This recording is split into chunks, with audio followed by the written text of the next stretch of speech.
السلام عليكم ورحمة الله وبركاته.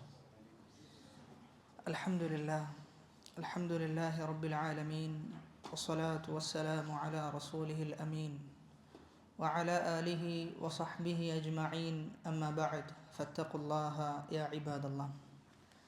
അള്ളാഹു സുബ്ഹാനഹു വതആലയുടെ വിധിവിലക്കുകളും നിയമനിർദ്ദേശങ്ങളും ജീവിതത്തിൻ്റെ രഹസ്യങ്ങളിലും പരസ്യങ്ങളിലും കാത്തു സൂക്ഷിക്കുവാൻ കഠിനമായി പരിശ്രമിക്കണേ എന്ന് സ്വന്തത്തെ മറക്കാതെ നിങ്ങൾ ഓരോരുത്തരെയും ഓർമ്മപ്പെടുത്തുകയാണ്, വസിയ്യത്ത് ചെയ്യുകയാണ്. റബ്ബ് അനുഗ്രഹിക്കുമാറാകട്ടെ. റസൂലുള്ളാഹി സ്വല്ലല്ലാഹു അലൈഹി വസല്ലമ ഏറ്റവും കൂടുതൽ പ്രോത്സാഹിപ്പിക്കുകയും ഒരു മനുഷ്യൻ്റെ നന്മക്കുതകുന്ന വളരെ പ്രാധാന്യമർഹിക്കുന്ന വിഷയമാണ് അറിവ് അന്വേഷിക്കുക, അറിവ് നേടുക എന്നുള്ളത്. നബി സല്ലല്ലാഹു അലൈഹി വസല്ലമയിൽ നിന്ന് ഒരുപാട് ഹദീസുകൾ, എണ്ണമറ്റ ഹദീസുകൾ അറിവ് പഠിക്കുന്നതിൻ്റെ പ്രാധാന്യത്തെ സൂചിപ്പിക്കുന്നതായി വന്നിട്ടുണ്ട് എന്നത് നമുക്കേവർക്കും അറിയുന്ന വിഷയമാണ്. പക്ഷേ പലപ്പോഴും അറിവ് നേടുന്ന വിദ്യാർത്ഥികൾക്ക് അവരറിയാതെ അവരുടെ മനസ്സിലേക്ക് വന്നു പോകാറുള്ള വളരെ മോശമായ ഒരു നിയ്യത്താണ്, ഞാൻ അല്പമൊക്കെ ഉഷാറായിട്ടുണ്ട്, ഒരു മജ്ലിസിലേക്ക് ഞാൻ എത്തിക്കഴിഞ്ഞാൽ ബാക്കിയുള്ള ആളുകൾക്കൊന്നും എത്താൻ സാധിക്കാതെ എനിക്കെത്താൻ സാധിച്ചിട്ടുണ്ട് എന്നിങ്ങനെ സ്വന്തം നഫ്സിനെ അമിതമായി പുകഴ്ത്തുന്ന, ഞാൻ മറ്റുള്ളവരെക്കാളും ഉഷാറാണ് എന്ന ഒരു രൂപത്തിലേക്ക് നമ്മുടെ ഇരുത്തം മാറുന്നുണ്ട് എങ്കിൽ അത് വളരെ വലിയ അപകടം സൃഷ്ടിക്കുമെന്നാണ് ആമുഖമായി നമ്മൾ മനസ്സിലാക്കേണ്ടത്. നബി സല്ലല്ലാഹു അലൈഹി വസല്ലമ പറയുന്നത്, വറജുലുൻ തഅല്ലമൽ ഇൽമ വഅല്ലമഹു വഖറഅൽ ഖുർആന ഫഉതിയ ബിഹി. ഒരു മനുഷ്യൻ അവൻ അറിവ് പഠിച്ചു, ആ അറിവ് പഠിപ്പിക്കുകയും ചെയ്തു, വിശുദ്ധ ഖുർആൻ പാരായണം ചെയ്തു. ഫഉതിയ ബിഹി, അങ്ങനെ അവനെ കൊണ്ടുവരപ്പെട്ടു. ഫഅറഫഹു നിഅമഹു ഫഅറഫഹ, അവൻ അല്ലാഹു നൽകിയ നിയമത്തൊക്കെ അല്ലാഹു അവന് ബോധിപ്പിച്ചു കൊടുത്തു. ഫമാ അമിൽത ഫീഹ, അവനോട് അല്ലാഹു ചോദിച്ചു, നീ നിന്റെ അറിവ് കൊണ്ട് എന്താണ് പ്രവർത്തിച്ചത്? നിനക്ക് ഖുർആൻ പാരായണം ചെയ്യാനുള്ള തൗഫീഖ് ഞാൻ പ്രദാനം ചെയ്തിട്ടുണ്ട്, നീ അതുകൊണ്ട് എന്താണ് ചെയ്തത് എന്ന് ചോദിച്ചപ്പോൾ അവൻ പറഞ്ഞു, തഅല്ലംതുൽ ഇൽമ വഅല്ലംതുഹു വഖറഅതു ഫീകൽ ഖുർആൻ, ഞാൻ നിനക്ക് വേണ്ടിയാണ് അറിവ് പഠിച്ചത്, ഞാൻ നിനക്ക് വേണ്ടിയിട്ടാണ് ഇൽമു പഠിപ്പിച്ചു കൊടുത്തതും വിശുദ്ധ ഖുർആൻ പാരായണം ചെയ്തതുമെല്ലാം എന്ന് ആ അടിമ പറയുന്ന ആ സമയത്ത് അല്ലാഹു സുബ്ഹാനഹു വതആല പറയുന്നത്, കദബ്ത, നീ കളവ് പറഞ്ഞതാണെന്നാണ്. നീ കളവ് പറഞ്ഞതാണ്. നീ അറിവ് പഠിച്ചത് ദുനിയാവിൽ ഒരുപാട് ആളുകൾ നിന്നെ പുകഴ്ത്തണം, നിനക്ക് അറിവുണ്ട് എന്ന് ബാക്കിയുള്ള ആളുകൾക്ക് കാണിക്കാൻ വേണ്ടി നീ അറിവ് നേടുകയും അത് നീ കാണിച്ചു കൊടുക്കുകയും അങ്ങനെ ബാക്കിയുള്ള ആളുകൾ നിന്നെ ആലിമാണ് എന്നും അവൻ നല്ല അറിവുള്ളവനാണ് എന്നുമൊക്കെയുള്ള നിനക്ക് ലഭിക്കേണ്ട മഹത്വങ്ങൾ നിനക്ക് ലഭിച്ചു കഴിഞ്ഞിട്ടുണ്ട്. ഇന്ന് നിനക്ക് യാതൊന്നുമില്ല എന്ന് അല്ലാഹു സുബ്ഹാനഹു വതആല പറയുന്ന, അതായത് ആദ്യമായി നരകത്തിലേക്ക് പോകുന്നത് അറിവ് പഠിക്കുന്ന അതല്ലെങ്കിൽ അറിവ് പഠിപ്പിക്കുന്ന ആളുകളാണ് എന്ന് പറയുമ്പോൾ നമ്മൾ മനസ്സിലാക്കേണ്ടത്, നമ്മൾ അറിവ് നേടുന്നതിൻ്റെ ഉദ്ദേശം അള്ളാഹുവിൻ്റെ തൃപ്തി മാത്രമായിരിക്കണം. റിളല്ല, അള്ളാഹുവിൻ്റെ തൃപ്തിക്ക് പുറമെ യാതൊന്നും തന്നെ അതിൻ്റെ വിഷയത്തിൽ, അറിവിൻ്റെ വിഷയത്തിൽ നമ്മൾ ആഗ്രഹിക്കാൻ പാടില്ല എന്നാണ്. സാലിഹ് അൽ ഹുസൈമി ഹഫിളഹുല്ലയോട് ഒരു വിദ്യാർത്ഥി ചോദിക്കുന്നത്, എനിക്ക് മറ്റുള്ള വിദ്യാർത്ഥികളിൽ നിന്ന് വ്യതിരിക്തമാകാൻ, കുറച്ചുകൂടി ഉന്നതിയിലേക്ക് എത്താൻ ഞാൻ എന്താണ് പഠിക്കേണ്ടത് എന്നാണ്. ആ സമയത്ത് വളരെ വൈകാരികമായി അദ്ദേഹം പറയുന്നത്, അറിവ് എന്നത് ബാക്കിയുള്ള ആളുകളിൽ നിന്ന് വ്യതിരിക്തമാകാൻ വേണ്ടിയിട്ടല്ലല്ലോ അറിവ് നേടുന്നത്, മറിച്ച് അള്ളാൻ്റെ അടുക്കൽ എന്തുണ്ട് നിൻ്റെ സ്ഥാനം എന്നതാണ് അറിവ് നിന്നെ കൊണ്ടെത്തിക്കേണ്ട ഏറ്റവും പ്രധാനപ്പെട്ട ഒരു വിഷയം എന്നാണ്. അതുകൊണ്ട് ആളുകൾ നമ്മെക്കുറിച്ച് എന്ത് പറയുന്നു എന്നുള്ളതല്ല, മറിച്ച് നമ്മുടെ ഹൃദയത്തിൽ എന്ത് നീയത്താണ് അറിവ് നേടുന്നതുമായി ബന്ധപ്പെട്ടുള്ളത് എന്നാണ് നമ്മൾ പരിശോധിക്കേണ്ടത്. അതുകൊണ്ട് അറിവിൻ്റെ മജ്‌ലിസിലിരിക്കുന്ന വിദ്യാർത്ഥിനികളോട് വളരെ നസീഹത്തോടു കൂടി പറയാനുള്ളത്, അള്ളാഹുവിൻ്റെ തൃപ്തിയാണ് നമ്മൾ കാംക്ഷിക്കേണ്ടത്.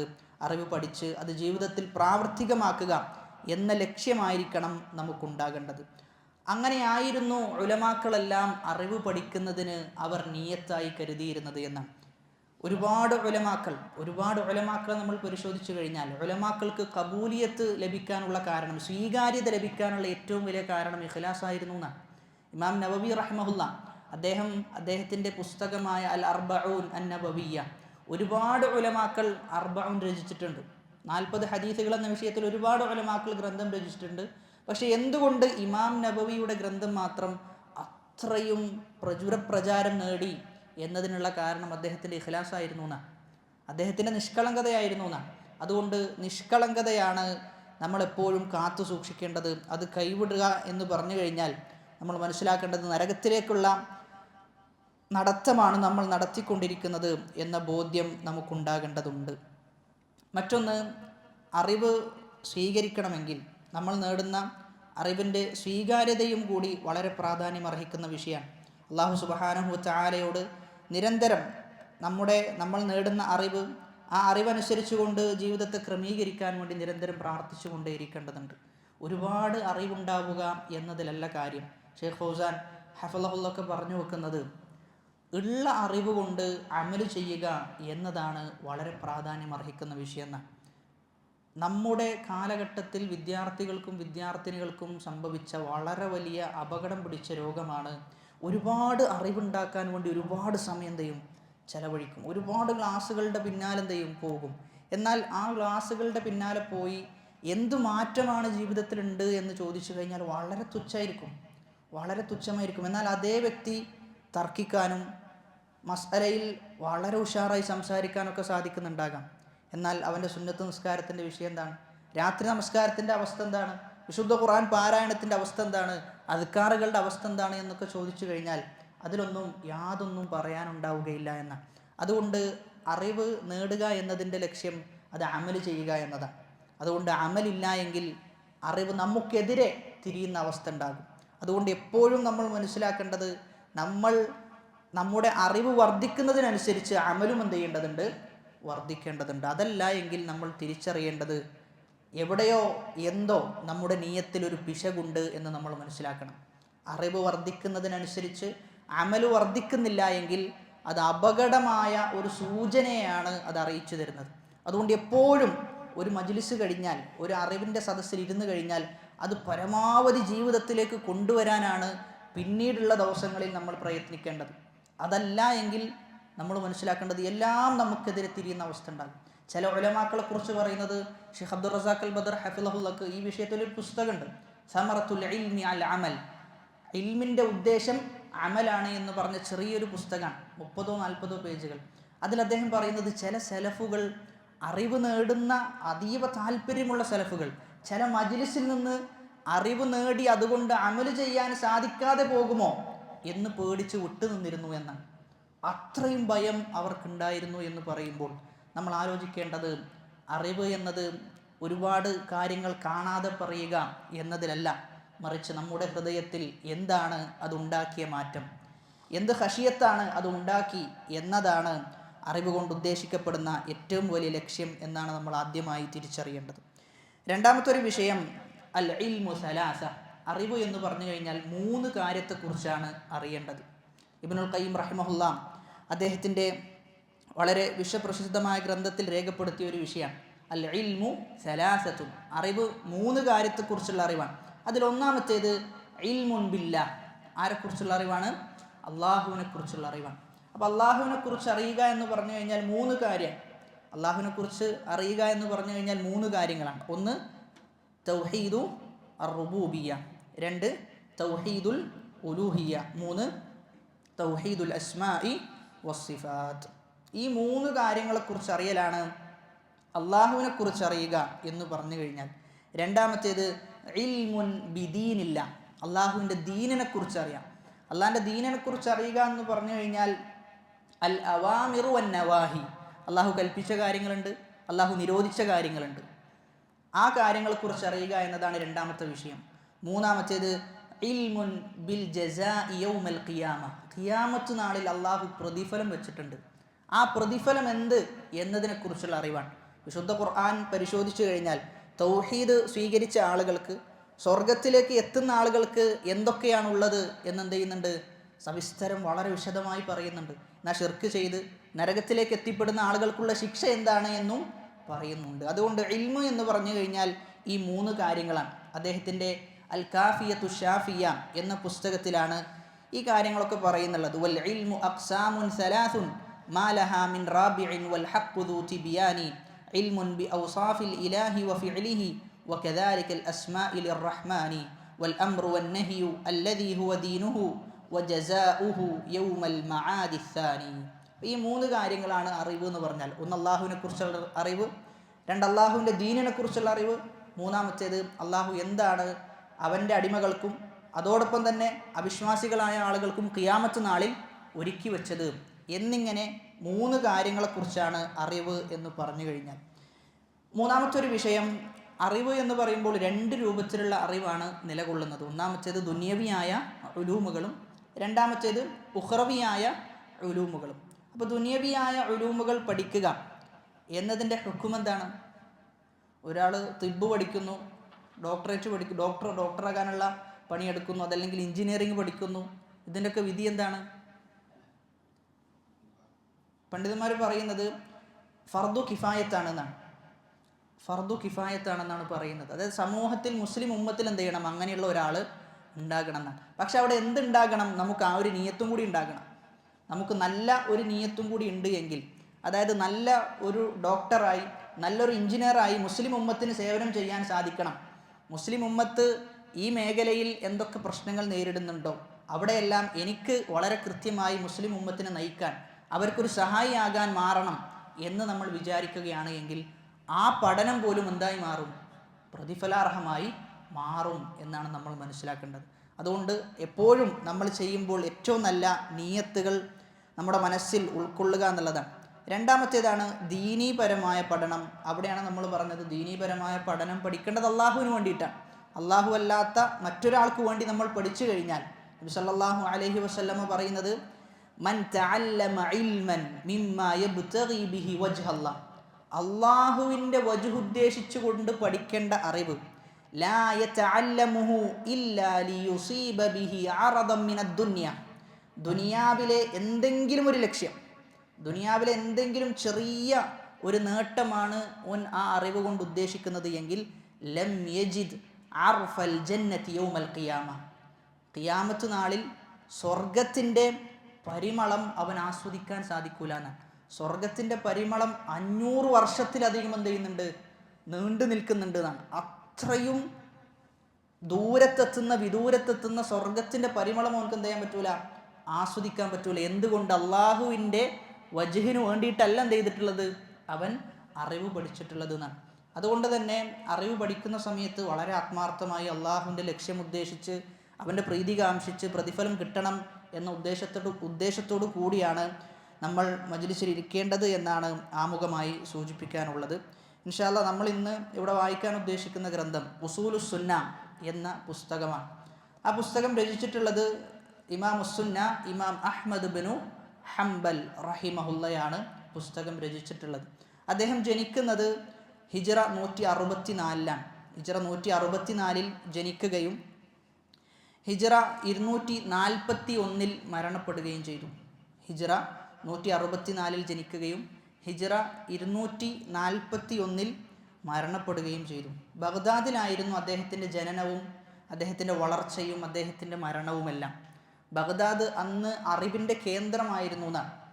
എല്ലാ രൂപത്തിലും അറിവ് കൊണ്ട് ഉന്നതിയിൽ നിന്നിരുന്ന ഒരു പട്ടണമായിരുന്നു ബഗ്ദാദ് എന്നത്.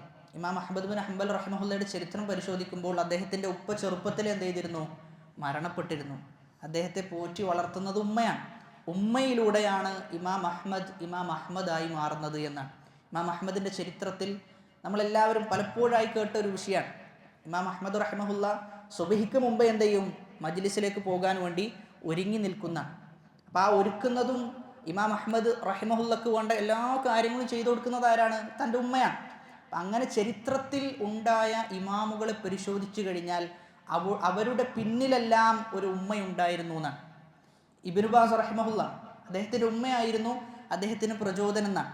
അപ്പം ഇങ്ങനെ ഒരുപാട് ഇമാമിങ്ങൾ നമുക്ക് ഒരുപാട് ഇമാമികൾ എണ്ണാൻ പറ്റും. അതുകൊണ്ട് തന്നെയാണ് ഉലമാക്കളൊക്കെ പറയുന്നത് ഭാര്യമാരെ സ്വീകരിക്കുന്നിടത്ത് ഏറ്റവും സാലിഹത്തായ ഒരു ഭാര്യയെ സ്വീകരിക്കുക എന്നുള്ളത് മക്കൾ ഏറ്റവും സാലിഹാകാനുള്ള വലിയൊരു കാരണമായിട്ടാണ് പറയുന്നത്. ഇമാം അഹ്മദ് ബിൻ ഹംബൽ റഹിമഹുല്ലയെ കുറിച്ച് നമ്മൾ ഇൻഷാ അല്ലാഹ് മറ്റൊരു ക്ലാസ്സിൽ വിശദമായി പറയാനാണ് ഉദ്ദേശിക്കുന്നത്. ഇന്ന് നമ്മൾ നേരെ മത്നിലേക്ക് പ്രവേശിക്കുകയാണ്. അപ്പോൾ ഉസൂലു സുന്ന എന്നാണ് പുസ്തകത്തിൻ്റെ പേര്. ഉസൂലു അസുന്ന. ഉസൂൽ എന്നത് അസ്ല് എന്നതിൻ്റെ ജംആണ്.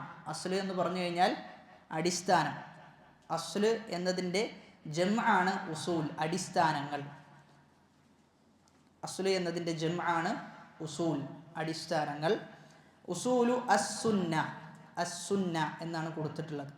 അപ്പോൾ സുന്നത്ത് എന്ന് പറഞ്ഞു കഴിഞ്ഞാൽ പല അർത്ഥങ്ങളുണ്ട്. സുന്നത്തിന് പല അർത്ഥങ്ങളുമുണ്ട്.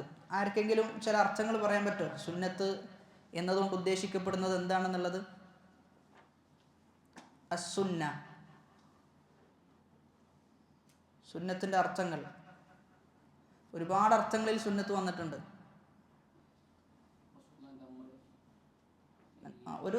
ഒരു ഉദ്ദേശം സുന്നത്തിൻ്റെ നബി സല്ലല്ലാഹു അലൈഹി വസല്ലമയുടെ വാക്കുകൾ, പ്രവൃത്തികൾ, അംഗീകാരങ്ങൾ, ഇതൊക്കെ ഏതിലാണ് പെടുക? സുന്നത്തിലാണ്. വേറൊരു ഉദ്ദേശം ചെയ്താൽ കൂലിയുള്ളതും ഉപേക്ഷിച്ചാൽ കുറ്റമില്ലാത്തതും. അപ്പോൾ ഇവിടെ മനസ്സിലാക്കേണ്ടത് സുന്നത്ത് പല അർത്ഥത്തിലും ഉപയോഗിക്കപ്പെടുന്നുണ്ട്. അതിൽ ഒന്നാമത്തേതാണ് ഇവിടെ സൂചിപ്പിച്ചതുപോലെ തന്നെ ഉലമാ ഉൽ ഹദീസ്, ഹദീസിൻ്റെ ഉലമാക്കൾ സുന്നത്തിന് നിർവചിച്ചത് നബി സല്ലല്ലാഹു അലൈഹി വസല്ലമ പറഞ്ഞതും നബി പ്രവർത്തിച്ചതും നബി അംഗീകരിച്ചതുമായ കാര്യങ്ങൾക്കാണ് എന്തെന്ന് പറയാം? സുന്നത്ത് എന്ന് പറയാം. ആരുടെ അടുക്കൽ? ഉലമാ ഉൽ ഹദീസ്, ഹദീസിൻ്റെ ഉലമാക്കളുടെ അടുക്കൽ. എന്നാൽ അതേ സമയത്ത് ഫുഖഹാക്കളുടെ അടുക്കൽ സുന്നത്ത് എന്ന് പറഞ്ഞു കഴിഞ്ഞാൽ ചെയ്താൽ പ്രതിഫലമുള്ളതും ഒഴിവാക്കിയാൽ ശിക്ഷയില്ലാത്തതും. ഉസൂലിൻ്റെ ഉലമാക്കളുടെ അടുക്കൽ, അതായത് ഉസൂലുൽ ഫിഖ്ഹിലെ ഉലമാക്കളുടെ അടുക്കൽ സുന്നത്ത് എന്ന് പറഞ്ഞു കഴിഞ്ഞാൽ പ്രമാണം എന്നാണ്. ഖുർആൻ ഒരു പ്രമാണമാണ്, സുന്നത്ത് മറ്റൊരു പ്രമാണമാണ്. അതാണ് ഉസൂലിൻ്റെ ഉലമാക്കളുടെ അടുക്കൽ. എന്നാൽ ഇവിടെ ഉദ്ദേശിക്കുന്നത് മുഖാബിലൽ ബിദ്അ, ബിദ്അത്തിൻ്റെ ഓപ്പോസിറ്റായ സുന്നത്താണ് ഇവിടെ ഉസൂലു സുന്ന എന്നതുകൊണ്ട് ഉദ്ദേശിക്കപ്പെടുന്നത്. ബിദ്അത്തിൻ്റെ ഓപ്പോസിറ്റുള്ള സുന്നത്ത്. അതായത് നബി സല്ലല്ലാഹു അലൈഹി വസല്ലമ പറഞ്ഞു, ഇമാം ബുഖാരി മുസ്ലിമും ഉദ്ധരിക്കുന്ന ഹദീസാണ്, മൻ അഹ്ദസ ഫീ അംരിനാ ഹാദാ മാ ലൈസ മിൻഹു ഫഹുവ റദ്ദുൻ. ആരെങ്കിലും ഈ ഒരു വിഷയത്തിൽ നാം കൽപ്പിക്കാത്തത് പുതുതായി ഉണ്ടാക്കുകയാണ് എങ്കിൽ അത് തള്ളപ്പെടേണ്ടതാണെന്നാണ്. അപ്പോൾ അവിടെ ബിദ്അത്തിൻ്റെ ഓപ്പോസിറ്റുള്ള സുന്നത്താണ് ഉസൂലു സുന്ന എന്നതുകൊണ്ട് ഉദ്ദേശിക്കുന്നത്. അതായത് അഖീദയാണ് ഉദ്ദേശിക്കപ്പെടുന്നത് എന്നാണ്. അഖീദയാണ് ഉദ്ദേശിക്കപ്പെടുന്നത്. മുൻകാലക്കാരായ ഉലമാക്കളുടെ കിതാബുകൾ പരിശോധിച്ചു കഴിഞ്ഞാൽ അസുന്ന എന്ന പേരിൽ എന്ത് ചെയ്തിട്ടുണ്ട്? ഒരുപാട് ഗ്രന്ഥങ്ങൾ നമുക്ക് കാണാൻ പറ്റും. അബൂബക്കർ അൽ ഖല്ലാൽ റഹിമഹുല്ലക്ക് അസുന്ന എന്ന പേരിൽ പുസ്തകമുണ്ട്. അതേപോലെ തന്നെ ഇൽമു തൗഹീദ്, ഇൽമുൽ അഖീദ, അശ്ശരീഅ, അൽ ഫിഖ്ഹുൽ അക്ബർ. ഇമാം അബൂ ഹനീഫയുടെ പുസ്തകമാണ് അൽ ഫിഖ്ഹുൽ അക്ബർ. ഏറ്റവും വലിയ ഫിഖ്ഹാണ് ഇത് അഖീദ എന്നത്. ഏറ്റവും വലിയ അറിവാണ് അഖീദ. അതുകൊണ്ടാണ് അൽ ഫിഖ്ഹുൽ അക്ബർ എന്ന പേര് ലഭിച്ചത്. അതുകൊണ്ട് അഖീദക്ക് വ്യത്യസ്തമായ പേരുകൾ എന്തുണ്ട്? അഖീദയുടെ ഗ്രന്ഥങ്ങൾക്ക് പണ്ഡിതന്മാർ നൽകിയിട്ടുണ്ട് എന്നാണ്. ഇവിടെയാണ് നമ്മൾ മനസ്സിലാക്കേണ്ട ഒരു അടിസ്ഥാനം. ഇദാ അല്ലംത ശൈഅൻ നവഅത ഫി അസ്മാഇഹി. ഒരുപാട് പേരുകൾ ഉണ്ട് എന്നത് അതിൻ്റെ പ്രാധാന്യത്തെയാണ് സൂചിപ്പിക്കുക എന്നാണ്. ഒരുപാട് പേരുകൾ ഉണ്ട് എന്നത് അതിൻ്റെ പ്രാധാന്യത്തെയാണ് സൂചിപ്പിക്കുക. അല്ലാഹു സുബ്ഹാനഹു വ തആലക്ക് എന്തുണ്ട്? ഒരുപാട് പേരുകളുണ്ട്. ഇന്ന ലില്ലാഹി തിസ്അതൻ വ തിസ്ഈന ഇസ്മ. അള്ളാഹുവിന് 99 നാമങ്ങളുണ്ട്. അപ്പോൾ ഒരുപാട് പേരുകൾ അറിയിക്കുന്നത് അതിൻ്റെ പ്രാധാന്യത്തെയാണ്. നബി സല്ലല്ലാഹു അലൈഹി വസല്ലമക്ക് എന്തുണ്ട്? ഒരുപാട് പേരുകളുണ്ട്. അറബികൾ അസദിനെ, സിംഹത്തിനെ ഉന്നതമായി കണ്ടിരുന്നു എന്നാണ്. അതുകൊണ്ടാണ് സിംഹത്തിന് എന്തുണ്ട്? അറബിയിൽ ഒരുപാട് പേരുകളുണ്ട്. അപ്പോൾ ഒരു കാര്യം ആദരിക്കപ്പെട്ട് കഴിഞ്ഞാൽ അതിനെന്തുണ്ടാകും? ഒരുപാട് പേരുകൾ ഉണ്ടാകും. അപ്പോൾ ഒരുപാട് പേരുണ്ടാകുക എന്നുള്ളത് എന്തല്ല, ഒരു പോരായ്മയല്ല, മറിച്ച് അതൊരു നേട്ടമാണ്.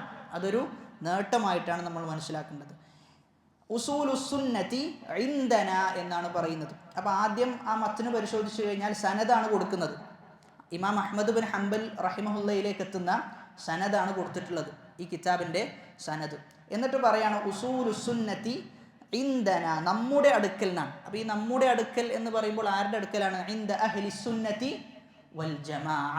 അഹ്ലു സുന്നയുടെ അടുക്കൽ ഉസൂലു സുന്ന, അഖീദയിലെ അടിസ്ഥാനങ്ങൾ എന്ന് പറഞ്ഞു കഴിഞ്ഞാൽ എന്നാണ് പറയുന്നത്. അപ്പോൾ ഉസൂലു സുന്ന എന്ന് പറയുമ്പോൾ നമ്മളിവിടെ മനസ്സിലാക്കേണ്ട ചില കാര്യങ്ങളുണ്ട്.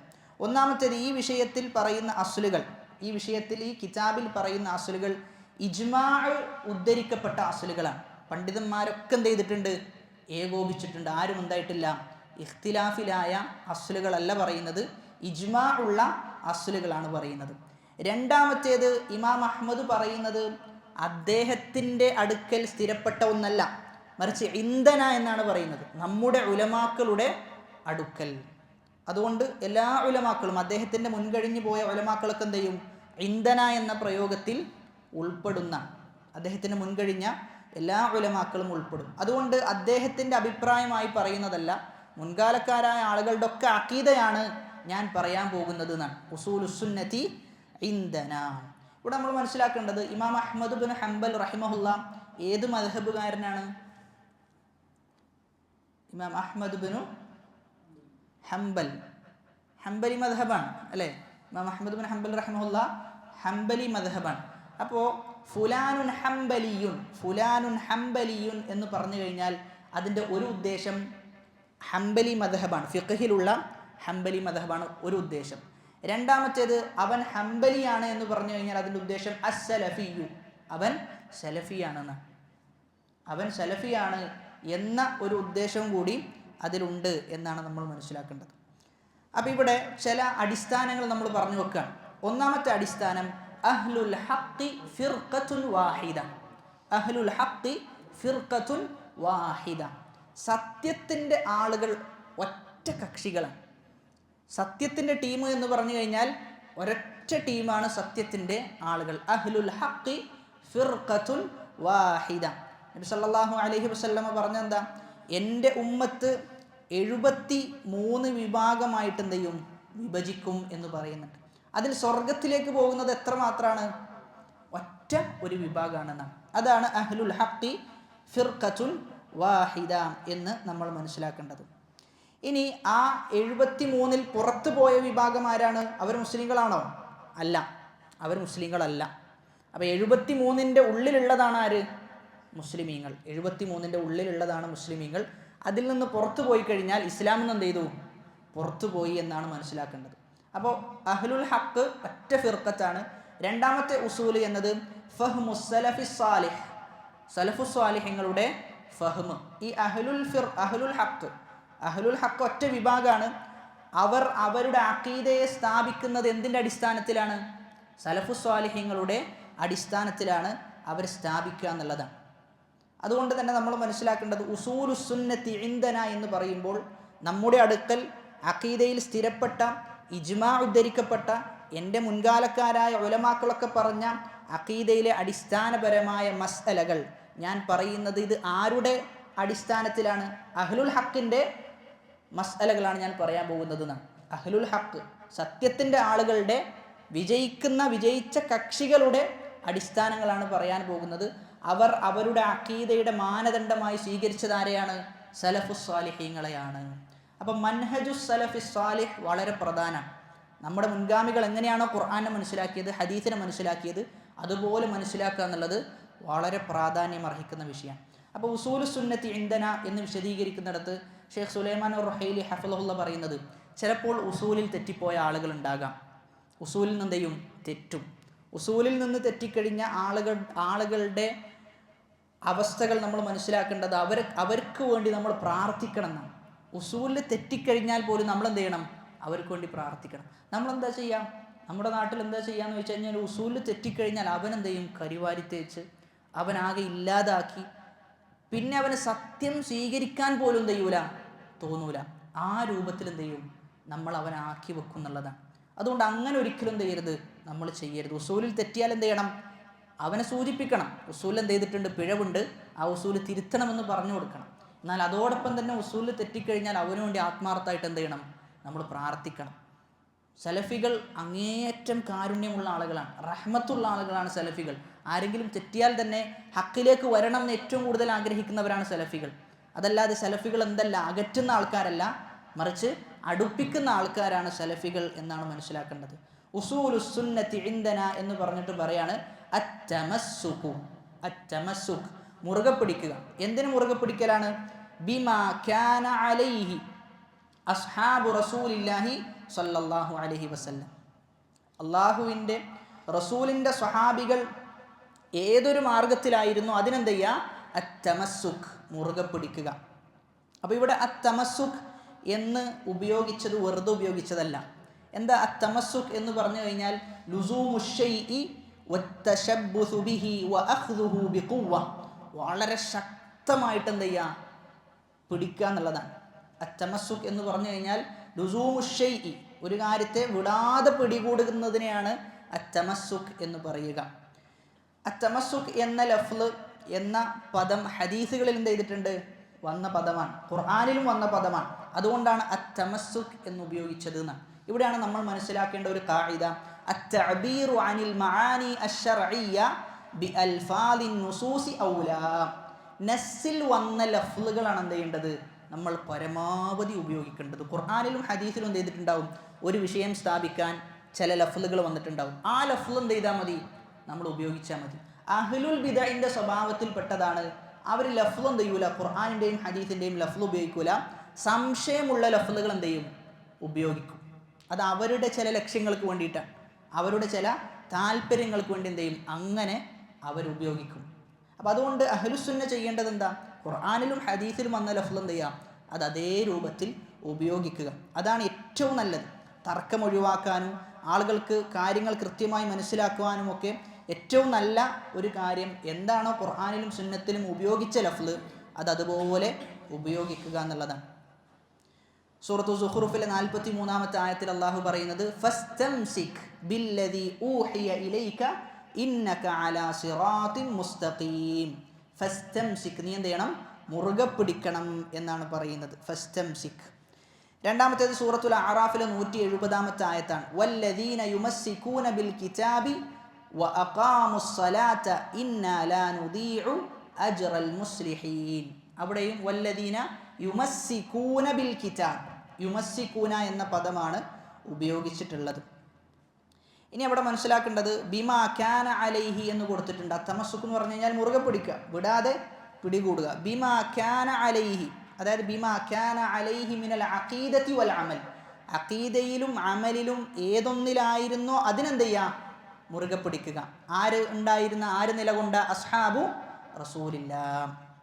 അത്തമസ്സുക് മുറുകെ പിടിക്കുക, ബിമാ കാന അലൈഹി ഏതൊരു മാർഗത്തിലായിരുന്നോ അസ്ഹാബു റസൂലില്ല, റസൂലിൻ്റെ അസ്ഹാബുകൾ അതിനെ മുറുകെ പിടിക്കുക. ഇവിടെയാണ് അസ്ഹാബ്. ആരാണ് സഹാബികൾ, ആരാ സഹാബി എന്ന് പറഞ്ഞു കഴിഞ്ഞാൽ മൻ ഹുവ സഹാബി, റസൂലിൻ്റെ ശിഷ്യന്മാർ. പിന്നെയോ റസൂലിനെ കണ്ടവർ, റസൂലിനെ കണ്ട് വിശ്വസിച്ച് മുസ്ലിമായി മരണപ്പെട്ടവർ. ഇവിടെ ഉലമാക്കൾ പറഞ്ഞു വെക്കുന്നത് സഹാബി എന്ന് പറഞ്ഞു കഴിഞ്ഞാൽ മൻ ലഖിയൻ നബിയ മുഅ്മിനൻ വമാത അലൽ ഇസ്ലാം, ഈമാനോടുകൂടി റസൂലിനെ കണ്ടു, അതുപോലെ എന്ത് ചെയ്തു, മരണപ്പെട്ടു.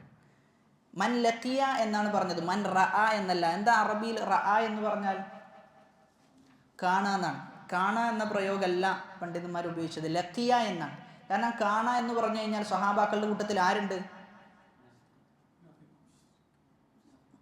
സഹാബാക്കളുടെ കൂട്ടത്തിൽ റസൂലിനെ കാണാത്ത ആൾക്കാരില്ലേ,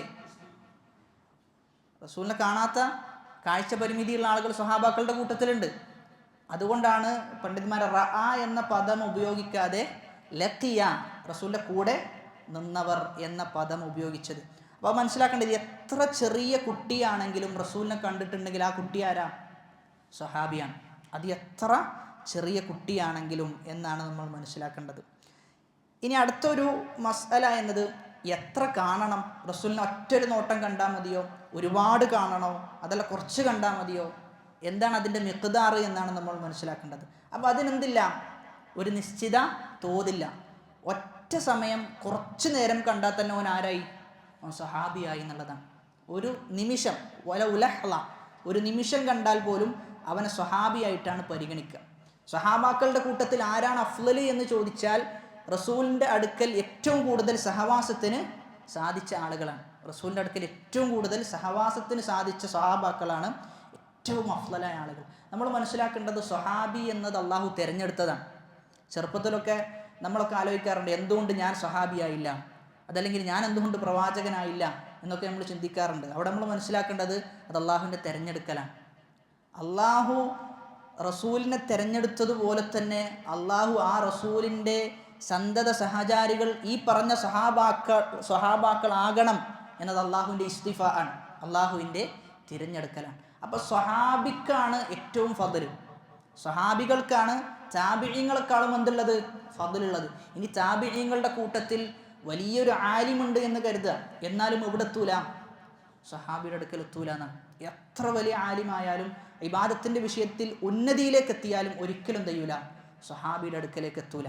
ഒരിക്കൽ ഇബ്നു മുബാറക് റഹിമഹുല്ലയോട് ചോദിക്കപ്പെട്ടു എന്നാണ്, അയ്യുഹുമാ അഫ്ദൽ മുആവിയതു ഔ ഉമർ ഇബ്നു അബ്ദുൽ അസീസ്, മുആവിയയാണോ അഫ്ദൽ റളിയല്ലാഹു അൻഹു, അതല്ല ഉമർ ഇബ്നു അബ്ദുൽ അസീസ് റഹിമഹുല്ലയാണോ അഫ്ദൽ എന്ന് ചോദിച്ചു എന്നാണ്. ഉമർ ഇബ്നു അബ്ദുൽ അസീസ് താബിഇയാണ്, മുആവിയ സഹാബിയാണ്. ആ സന്ദർഭത്തിൽ അദ്ദേഹം പറഞ്ഞു എന്നാണ്, അൽ ഗുബാറുല്ലദീ ദഖല ഫീ അൻഫി ഫറസി മുആവിയ മഅ നബി സല്ലല്ലാഹു അലൈഹി വസല്ലം ഖൈറുൻ മിൻ ഉമർ ഇബ്നു അബ്ദുൽ അസീസ്. ഉമർ ഇബ്നു അബ്ദുൽ അസീസിനെക്കാളും എത്രയോ ഉന്നതൻ മുആവിയയാണ് എന്ന് പറയാണ്. എന്നിട്ട് ഉദാഹരണം പറയുന്നത് എന്താ, യുദ്ധഭൂമിയിൽ കാറ്റടിച്ച് വീശുമ്പോൾ മുആവിയ റളിയല്ലാഹു അൻഹുവിൻ്റെ മൂക്കിലേക്ക് എന്ത് ചെയ്തിട്ടുണ്ട്, കാറ്റടിച്ച് വീശിയിട്ടുണ്ട്. അപ്പം അതിൻ്റെ ഗുബാറിൻ്റെ ആ പൊടിയുടെ ഒരു അറ്റത്ത് പോലും ആരെത്തൂല, ഉമർ ഇബ്നു അബ്ദുൽ അസീസ് എത്തൂല എന്നാണ്. ഉമർ ഇബ്നു അബ്ദുൽ അസീസിന് ഫضലുണ്ടോ എന്ന് ചോദിച്ചാൽ ഫضലുണ്ട്, പക്ഷെ എന്ത് ചെയ്യൂല, അദ്ദേഹം അത്രയും ഫضലുള്ള ആളാണ് ആര്, സ്വഹാബികൾ എന്നാണ്. മുആവിയ റളിയല്ലാഹു അൻഹുവിനെ താഴ്ത്തിക്കെട്ടാൻ ഒരുപാട് ആളുകൾ എന്ത് ചെയ്യുന്നുണ്ട്, പരിശ്രമിക്കുന്നുണ്ട്. അവർ മനസ്സിലാക്കേണ്ട ഒരു വസ്തുതയാണിത്. അതേപോലെ തന്നെ ഇബ്നു തൈമിയ റഹിമഹുല്ല തൻ്റെ മിൻഹാജുസ് സുന്ന എന്ന് പറയുന്ന പുസ്തകത്തിലും ഈ ഒരു ഉദ്ധരണി എന്ത് ചെയ്തിട്ടുണ്ട്, കൊടുത്തിട്ടുണ്ട്. സ്വഹാബാക്കളുടെ വിഷയത്തിൽ നമ്മൾ മനസ്സിലാക്കേണ്ടത്, അസ്സഹാബത്തു കുല്ലുഹും ഉദൂൽ, സ്വഹാബികൾ എല്ലാ ആളുകളും ആദിലിങ്ങളാണ്. അവരെന്ത് ചെയ്യേണ്ട ആവശ്യമില്ല, ഒരാൾ ഒരു സ്വഹാബിയാണ് എന്ന് സ്ഥിരപ്പെട്ട് കഴിഞ്ഞാൽ പിന്നെ അദ്ദേഹത്തിൻ്റെ ജീവിതത്തെക്കുറിച്ച് നമ്മൾ അന്വേഷിക്കേണ്ടതുണ്ടോ, ഇല്ല. ഹദീസിൻ്റെ വിഷയത്തിൽ റാവിമാരെ പരിശോധിക്കും, റാവിമാർ സ്വഹീഹാണോ ദുർബലരാണോ എന്ന് പരിശോധിക്കും. പക്ഷെ അത് സ്വഹാബിയാണെന്ന് സ്ഥിരപ്പെട്ടാലോ പിന്നെ അവിടെ എന്തില്ല, പരിശോധന ഇല്ല എന്നാണ്. കാരണം സ്വഹാബാക്കൾ എല്ലാ ആളുകളും ഉദൂലുകളാണ്. അവരുടെ അദാലത്ത് നമ്മൾ എന്ത് ചെയ്യൂല, അവരുടെ സത്യസന്ധത ഒരിക്കലും പരിശോധിക്കൂല എന്നാണ്. അപ്പോൾ അത്തമസ്സുകു ബിമാ കാന അലൈഹി അസ്ഹാബു റസൂലില്ലാ എന്നതിനെ ചുരുക്കി പറയുകയാണെങ്കിൽ അത്തമസ്സുകു ബിമൻഹജിസ് സലഫ്, സ്വഹാബാക്കൾ നിലകൊണ്ട മാർഗത്തെ മുറുകെ പിടിക്കുക എന്ന് പറഞ്ഞു കഴിഞ്ഞാൽ മൻഹജുസ് സലഫിന് എന്ത് ചെയ്യുക, മുറുകെ പിടിക്കുക എന്നതാണ് ഉദ്ദേശം. അവിടെ ഒന്നാമതായി നമ്മൾ മനസ്സിലാക്കേണ്ടത്, ഏതൊരു വിഷയം മനസ്സിലാക്കുമ്പോഴും നമ്മൾ എന്തിൻ്റെ അടിസ്ഥാനത്തിലാണ് അത് മനസ്സിലാക്കേണ്ടത്, സ്വഹാബാക്കൾ എങ്ങനെ മനസ്സിലാക്കിയോ ആ രൂപത്തിൽ തന്നെ മനസ്സിലാക്കണം. സ്വഹാബാക്കൾ എങ്ങനെയാണോ അതിനെ വിശദീകരിച്ചത് ആ വിശദീകരണമാണ് എന്ത് ചെയ്യേണ്ടത്, സ്വീകരിക്കേണ്ടത്. അതല്ലാത്ത വിശദീകരണം സ്വീകരിച്ചു കഴിഞ്ഞാൽ നമ്മൾ എന്ത് ചെയ്യും, സത്യത്തിൻ്റെ പാതയിൽ നിന്ന് നമ്മൾ വഴിമാറി സഞ്ചരിക്കേണ്ടി വരും. നമ്മളും അഹ്ലുൽ ബിദ്അഉം തമ്മിലുള്ള ഏറ്റവും വലിയ വ്യത്യാസം മൻഹജുസ് സലഫാണ്. നമ്മളും അഹ്ലുൽ ബിദ്അഉം തമ്മിലുള്ള ഏറ്റവും വലിയ വ്യത്യാസം മൻഹജുസ് സലഫാണ്. മൻഹജുസ് സലഫിൻ്റെ മുമ്പിൽ എന്ത് ചെയ്യാൻ പറ്റൂല, ഈ പറയുന്ന അഹ്ലുൽ ബിദ്അഇന് നിൽക്കാൻ പറ്റൂല. ഉദാഹരണത്തിന് ഒരാൾ ഇസ്തിഗാസക്ക് ഖുർആനിൽ നിന്ന് ആയത്തോതാണ്, നമ്മൾ പറയുന്നു ആ ആയത്ത് കൊണ്ട് അത് ഉദ്ദേശിക്കപ്പെടൂല. രണ്ടാളുകളും, ഒരാൾ പറയുന്നു ആ ആയത്ത് കൊണ്ട് അത് ഉദ്ദേശിക്കപ്പെടും, മറ്റൊരാൾ പറയുന്നു ആയത്ത് കൊണ്ട് ഉദ്ദേശിക്കപ്പെടൂല. ഈ കാര്യം എങ്ങനെ തീരുമാനാക്കുക? സഹാബാക്കൾ ആ ആയത്ത് കേട്ടവരാണ്, അവർ എന്താണ് അതിനെ വിശദീകരിച്ചത്, അവർ നിങ്ങൾ മനസ്സിലാക്കിയതുപോലെ മനസ്സിലാക്കിയിട്ടുണ്ടോ എന്ന ഒരു ചോദ്യത്തിലേക്കാണ് എന്ത് ചെയ്യേണ്ടത്, നമ്മൾ കടക്കേണ്ടതെന്ന്. അതുകൊണ്ട് നമ്മൾ മനസ്സിലാക്കേണ്ടത്, ഏത് അഹ്ലുൽ ബിദ്അഇനോട് സംസാരിക്കുമ്പോഴും അവർ അവരുടെ ബിദ്അത്തിന് തെളിവ് പിടിക്കുമ്പോൾ നമ്മൾ മറുചോദ്യമായി ചോദിക്കുന്ന ഒന്നാമത്തെ കാര്യം, നിങ്ങൾ ഓതിയ ആയത്ത് ഇപ്രകാരം ഏത് സ്വഹാബിയാണ് വിശദീകരിച്ചത്, ഏത് താബിഇയാണ് വിശദീകരിച്ചത് എന്ന ഒരു ചോദ്യം ചോദിച്ചു കഴിഞ്ഞാൽ പിന്നെന്തില്ല, പിന്നെ ഈ പറയുന്ന അഹ്ലുൽ ബിദ്അഇന് നിലനിൽക്കാൻ പറ്റൂല എന്ന്, ഒരിക്കലും എന്ത് ചെയ്യാൻ പറ്റൂല, നിലനിൽക്കാൻ പറ്റൂല. അതുകൊണ്ട് മൻഹജുസ് സലഫ് എന്ന് പറഞ്ഞു കഴിഞ്ഞാൽ അത് നമ്മൾ മുറുകെ പിടിക്കേണ്ട ഒരു വലിയ ഒരു തെളിവായിട്ടാണ് നമ്മൾ അതിനെ കാണേണ്ടത്. അപ്പോൾ ഇവിടെ ആദ്യം തന്നെ പറയുന്ന എന്താ, മൻഹജുസ് സലഫ് മുറുകെ പിടിക്കണം എന്നാണ്. ശരിക്കും ഒന്നാമത്തെ അസ്ൽ എന്താ, അഹ്ലുസുന്നയുടെ അൽ ഖുർആനു വസ്സുന്ന, അത് പറയാതെ രണ്ടാമത്തെ അസ്ലാണ് പറഞ്ഞത്, മൻഹജുസ് സലഫിനെ മുറുകെ പിടിക്കണം. അപ്പം മൻഹജുസ് സലഫ് എന്തിൽ നിന്നാണ് ഉണ്ടാകുന്നത്, ഖുർആനും സുന്നത്തിൽ നിന്നുമാണ് ഉണ്ടാകുന്നത്. അപ്പം ഇതിൽ നിന്ന് തന്നെ എന്ത് കിട്ടും, ഒന്നാമത്തെ അസ്ല് അൽ ഖുർആനു വസ്സുന്ന എന്ന് കിട്ടും. ഖുർആനും സുന്നത്തും എന്നത് ഒന്നാമത്തെ അസ്ലാണല്ലോ. ആ അസ്ലിൽ തെറ്റിയ ആളുകളുണ്ടോ? ഖുർആനും സുന്നത്തും ഒന്നാമത്തെ അസ്ലല്ല എന്ന് പറയുന്ന ആളുകളുണ്ടോ? അതായത് നമ്മൾ മനസ്സിലാക്കേണ്ടത് ഖുർആനും സുന്നത്തും ഒന്നാമത്തെ അസ്ല് എന്ന് പറയുമ്പോൾ ആ അസ്ലിൽ പോലും തെറ്റിയ ആളുകളുണ്ട്. നമ്മൾ അതുകൊണ്ടാണ് ആവർത്തിച്ച് പറയുന്നത് ഖുർആനും സുന്നത്തുമാണ് സലഫികളുടെ ഒന്നാമത്തെ അസ്ല് എന്ന് നമ്മൾ ആവർത്തിച്ച് പറയാനുള്ള കാരണം അതാണ്. ഫലാസിഫക്കാർ, ഫിലോസഫിക്കാരും മുഅ്തസിലക്കാരും ജഹ്മിയാക്കളും ഇവരെ സംബന്ധിച്ചിടത്തോളം നഖലിനേക്കാളും പ്രാധാന്യം അഖ്ലിനാണ്. തഖ്ദീമുൽ അഖ്ലി അല നഖൽ, അഖ്ലിന് പ്രാധാന്യം കൊടുക്കുക. എന്തിനേക്കാളും? ഖുർആനിനേക്കാളും സുന്നത്തിനേക്കാളും. അപ്പോൾ അവരുടെ പ്രമാണം എന്തായി? അക്സായി, മാറി മറിഞ്ഞു. ഖുർആനും സുന്നത്തും അല്ല എന്ത് അവരുടെ അടുക്കൽ ഒന്നാമത്തെ പ്രമാണം. അവർ മാത്രമല്ല, സൂഫിയാക്കളുടെ അടുക്കലോ ഒരുപാട് സ്വപ്നകഥകൾ, അവരുടെ മനസ്സിൽ തോന്നിയത്, ഇതൊക്കെയാണ് എന്ത് സൂഫിയാക്കളുടെ അടുക്കൽ അവർ അസ്ലായി കാണുന്നത്. റാഫിലിയാക്കളുടെ അടുക്കലോ അവരെ സംബന്ധിച്ചിടത്തോളം അവരെന്ത് ചെയ്തിട്ടുണ്ട്? ഒരുപാട് കള്ള ഹദീസുകൾ ഉണ്ടാക്കിയിട്ടുണ്ട്. ആ കള്ള ഹദീസുകളാണ് എന്ത് അവർക്ക് തെളിവായി അവർ കൊണ്ട് നടക്കുക. അതായത് ഏറ്റവും കൂടുതൽ ദുർബലമായ കെട്ടിച്ചമക്കപ്പെട്ട ഹദീസുകൾ ഉണ്ടാക്കിയ ഒരു വിഭാഗം റാഫിലിയാക്കളാണ്. അതും ആരുടെ വിഷയത്തിൽ? അലി ഇബ്നു അബി താലിബ് റളിയല്ലാഹു അൻഹുവിൻ്റെ വിഷയത്തിൽ. എന്തിനു വേണ്ടി? അലി റളിയല്ലാഹു അൻഹു എവിടേക്ക് എത്തിക്കണം? റസൂലിൻ്റെ അടുക്കലേക്ക് എത്തിക്കണം. അതല്ലെങ്കിൽ അബൂബക്കർ റളിയല്ലാഹു അൻഹുവിനേക്കാളും മുകളിലേക്ക് കൊണ്ടെത്തിക്കണം. അങ്ങനെ കൊണ്ടെത്തിക്കണമെങ്കിൽ എന്ത് ചെയ്യാൻ പറ്റൂല? ഹദീസിൽ വന്നതനുസരിച്ച് വ്യാഖ്യാനിച്ചാൽ എവിടെ എത്തൂല. മറിച്ച് അവരെന്ത് ചെയ്തു? പുതിയ ഹദീസുകൾ ഉണ്ടാക്കി ആ ഹദീസുകൾക്ക് അടിസ്ഥാനപ്പെടുത്തിയിട്ട് എന്ത് ചെയ്തു? അവരുടെ വിശ്വാസങ്ങൾ പണിതു എന്നാണ്. എന്നിട്ട് ഇമാം അഹ്മദ് ബിൻ ഹംബൽ പറയാണ്, അത്തമസ്സുകു ബിമാ കാന അലൈഹി അസ്ഹാബു റസൂലില്ലാഹി സ്വല്ലല്ലാഹു അലൈഹി വസല്ലം വൽ ഇഖ്തിദാഉ ബിഹിം. അവർ ഏതൊരു മാർഗത്തിലാണോ സഞ്ചരിച്ചത് ആ മാർഗത്തെ മുറുകെ പിടിക്കുക. മുറുകെ പിടിച്ചാൽ മാത്രം പോരാ, എന്ത് ചെയ്യണം? വൽ ഇഖ്തിദാഉ ബിഹിം, അവരെ പിൻപറ്റുകയും വേണം. ഇഖ്തിദാ എന്ന് പറഞ്ഞു കഴിഞ്ഞാൽ പിൻപറ്റുക, ഇത്തിബാ ആണ്. അപ്പം ഇത്തിബാ ആണ് സ്നേഹത്തിൻ്റെ മാനദണ്ഡം. നബി സല്ലല്ലാഹു അലൈഹി വസല്ലമയെ സ്നേഹിക്കുന്നു എന്നൊരാൾ പറയുകയാണെങ്കിൽ അതിൻ്റെ മാനദണ്ഡം എന്താ? റസൂലിനെ എത്രത്തോളം അവൻ പിൻപറ്റുന്നു എന്നുള്ളതാണ്. അതല്ലാതെ റസൂലിനെ സ്നേഹിക്കുന്നു എന്ന് വാക്കുകൾ കൊണ്ട് പറഞ്ഞത് മാത്രം കാര്യമില്ല. മറിച്ച് എന്ത് ചെയ്യണം? റസൂലിനെ പിൻപറ്റണം. ജീവിതം കൊണ്ട് അവൻ റസൂലിനെ പിൻപറ്റുന്നു എന്ന് തെളിയിക്കണം. അവൻ്റെ വസ്ത്രം കൊണ്ട്, അവൻ്റെ സംസാരം കൊണ്ട്, എല്ലാ നിലക്കും റസൂലിൻ്റെ സുന്നത്തിനോട് എന്ത് ചെയ്യേണ്ടതുണ്ട്? അവൻ്റെ ജീവിതം യോജിച്ചു വരേണ്ടതുണ്ട്. അപ്പോഴാണ് അവൻ എന്തായി മാറുക? റസൂലിനെ സ്നേഹിക്കുന്നവനായി മാറും. നമ്മൾ ഒരാളെ യഥാർത്ഥമായി സ്നേഹിക്കുന്നുണ്ട് എങ്കിൽ ആ സ്നേഹം എവിടേക്ക് എത്തിക്കും? ഇത്തിബായിലേക്ക് എത്തിക്കുന്നതാണ്. അവൻ പറഞ്ഞതൊക്കെ നമ്മൾ കേൾക്കും. നമുക്കറിയാം, ദുനിയാവിൽ തന്നെ നമ്മൾ ആരെങ്കിലും ഒരാളെ ആത്മാർത്ഥമായി സ്നേഹിക്കുന്നുണ്ട് എങ്കിൽ ആ സ്നേഹത്തിൻ്റെ അടയാളം എന്താ? അദ്ദേഹം പറഞ്ഞതൊക്കെ എന്ത് ചെയ്യണം? നമ്മൾ കേൾക്കണം. അദ്ദേഹം പറഞ്ഞതൊക്കെ നമ്മൾ ചെയ്യണം. അങ്ങനെയാണെങ്കിലാണ് എന്ത് ചെയ്യുക? സ്നേഹം യഥാർത്ഥമായി മാറാനാണ്. വമൻ യുശാഖിഖിർ റസൂല മിൻ ബഅദി മാ തബയ്യന ലഹുൽ ഹുദാ വയത്തബിഅ ഗൈറ സബീലിൽ മുഅ്മിനീൻ നുവല്ലിഹി മാ തവല്ല വനുസ്ലിഹി ജഹന്നം വസാഅത് മസീറ. ഈ ആയത്ത് സൂറത്തു നിസായിലെ 115-ാമത്തെ ആയത്ത് മൻഹജുസ് സലഫിനെ മുറുകെ പിടിക്കണം എന്നതിന് തെളിവാണ്.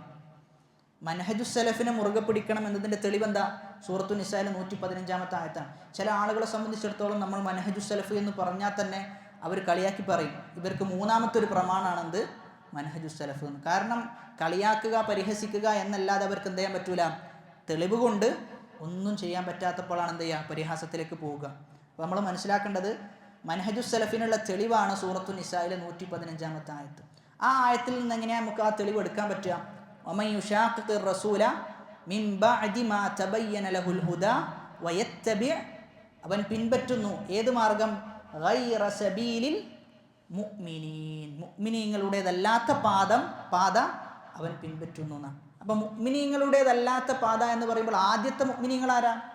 സഹാബാക്കളാണല്ലോ. സഹാബാക്കളുടേതല്ലാത്ത പാത പിൻപറ്റുക എന്ന് പറഞ്ഞു കഴിഞ്ഞാൽ മൻഹജുസ് സലഫിൽ നിന്ന് തെറ്റിപ്പോകുക എന്നതാണ് അതിൻ്റെ ഉദ്ദേശം. നബി സല്ലല്ലാഹു അലൈഹി വസല്ലം പറയുന്നുണ്ട്, വഇൻ യുതിഇൻ നാസു അബാ ബക്രിൻ വഉമർ യുർഷിദു, അബൂബക്കറിനെയും ഉമറിനെയും റളിയല്ലാഹു അൻഹുമ അവരെ പിൻപറ്റിക്കഴിഞ്ഞാൽ നേർമാർഗം പ്രാപിക്കുന്ന ശരിയായ മാർഗത്തിലേക്ക് അവരെത്തിപ്പെടും. സഹാബാക്കളെ കുറിച്ച് നബി സല്ലല്ലാഹു അലൈഹി വസല്ലം പറയുന്നത് അൻ-നുജൂമു അമനത്തുൻ ലിസ്സമാ, ആകാശത്തിൻ്റെ സംരക്ഷണത്തിനു വേണ്ടി അള്ളാഹു നിയമിച്ചതാണ് നക്ഷത്രങ്ങൾ. ഫഇദാ ദഹബത്തിൻ നുജൂമു അത്തസ്സമാഅ മാ തുഅദ്, നക്ഷത്രങ്ങളൊക്കെ പോയി കഴിഞ്ഞാൽ എന്താണോ ആകാശത്തിന് അള്ളാഹു വാഗ്ദാനം ചെയ്തത് അതെന്ത് ചെയ്യും? വരും. വ അന അമനത്തുൻ ലി അസ്ഹാബി, ഞാൻ എൻ്റെ അസ്ഹാബുകൾക്ക്, സ്വഹാബാക്കൾക്കുള്ള സംരക്ഷണമാണ്.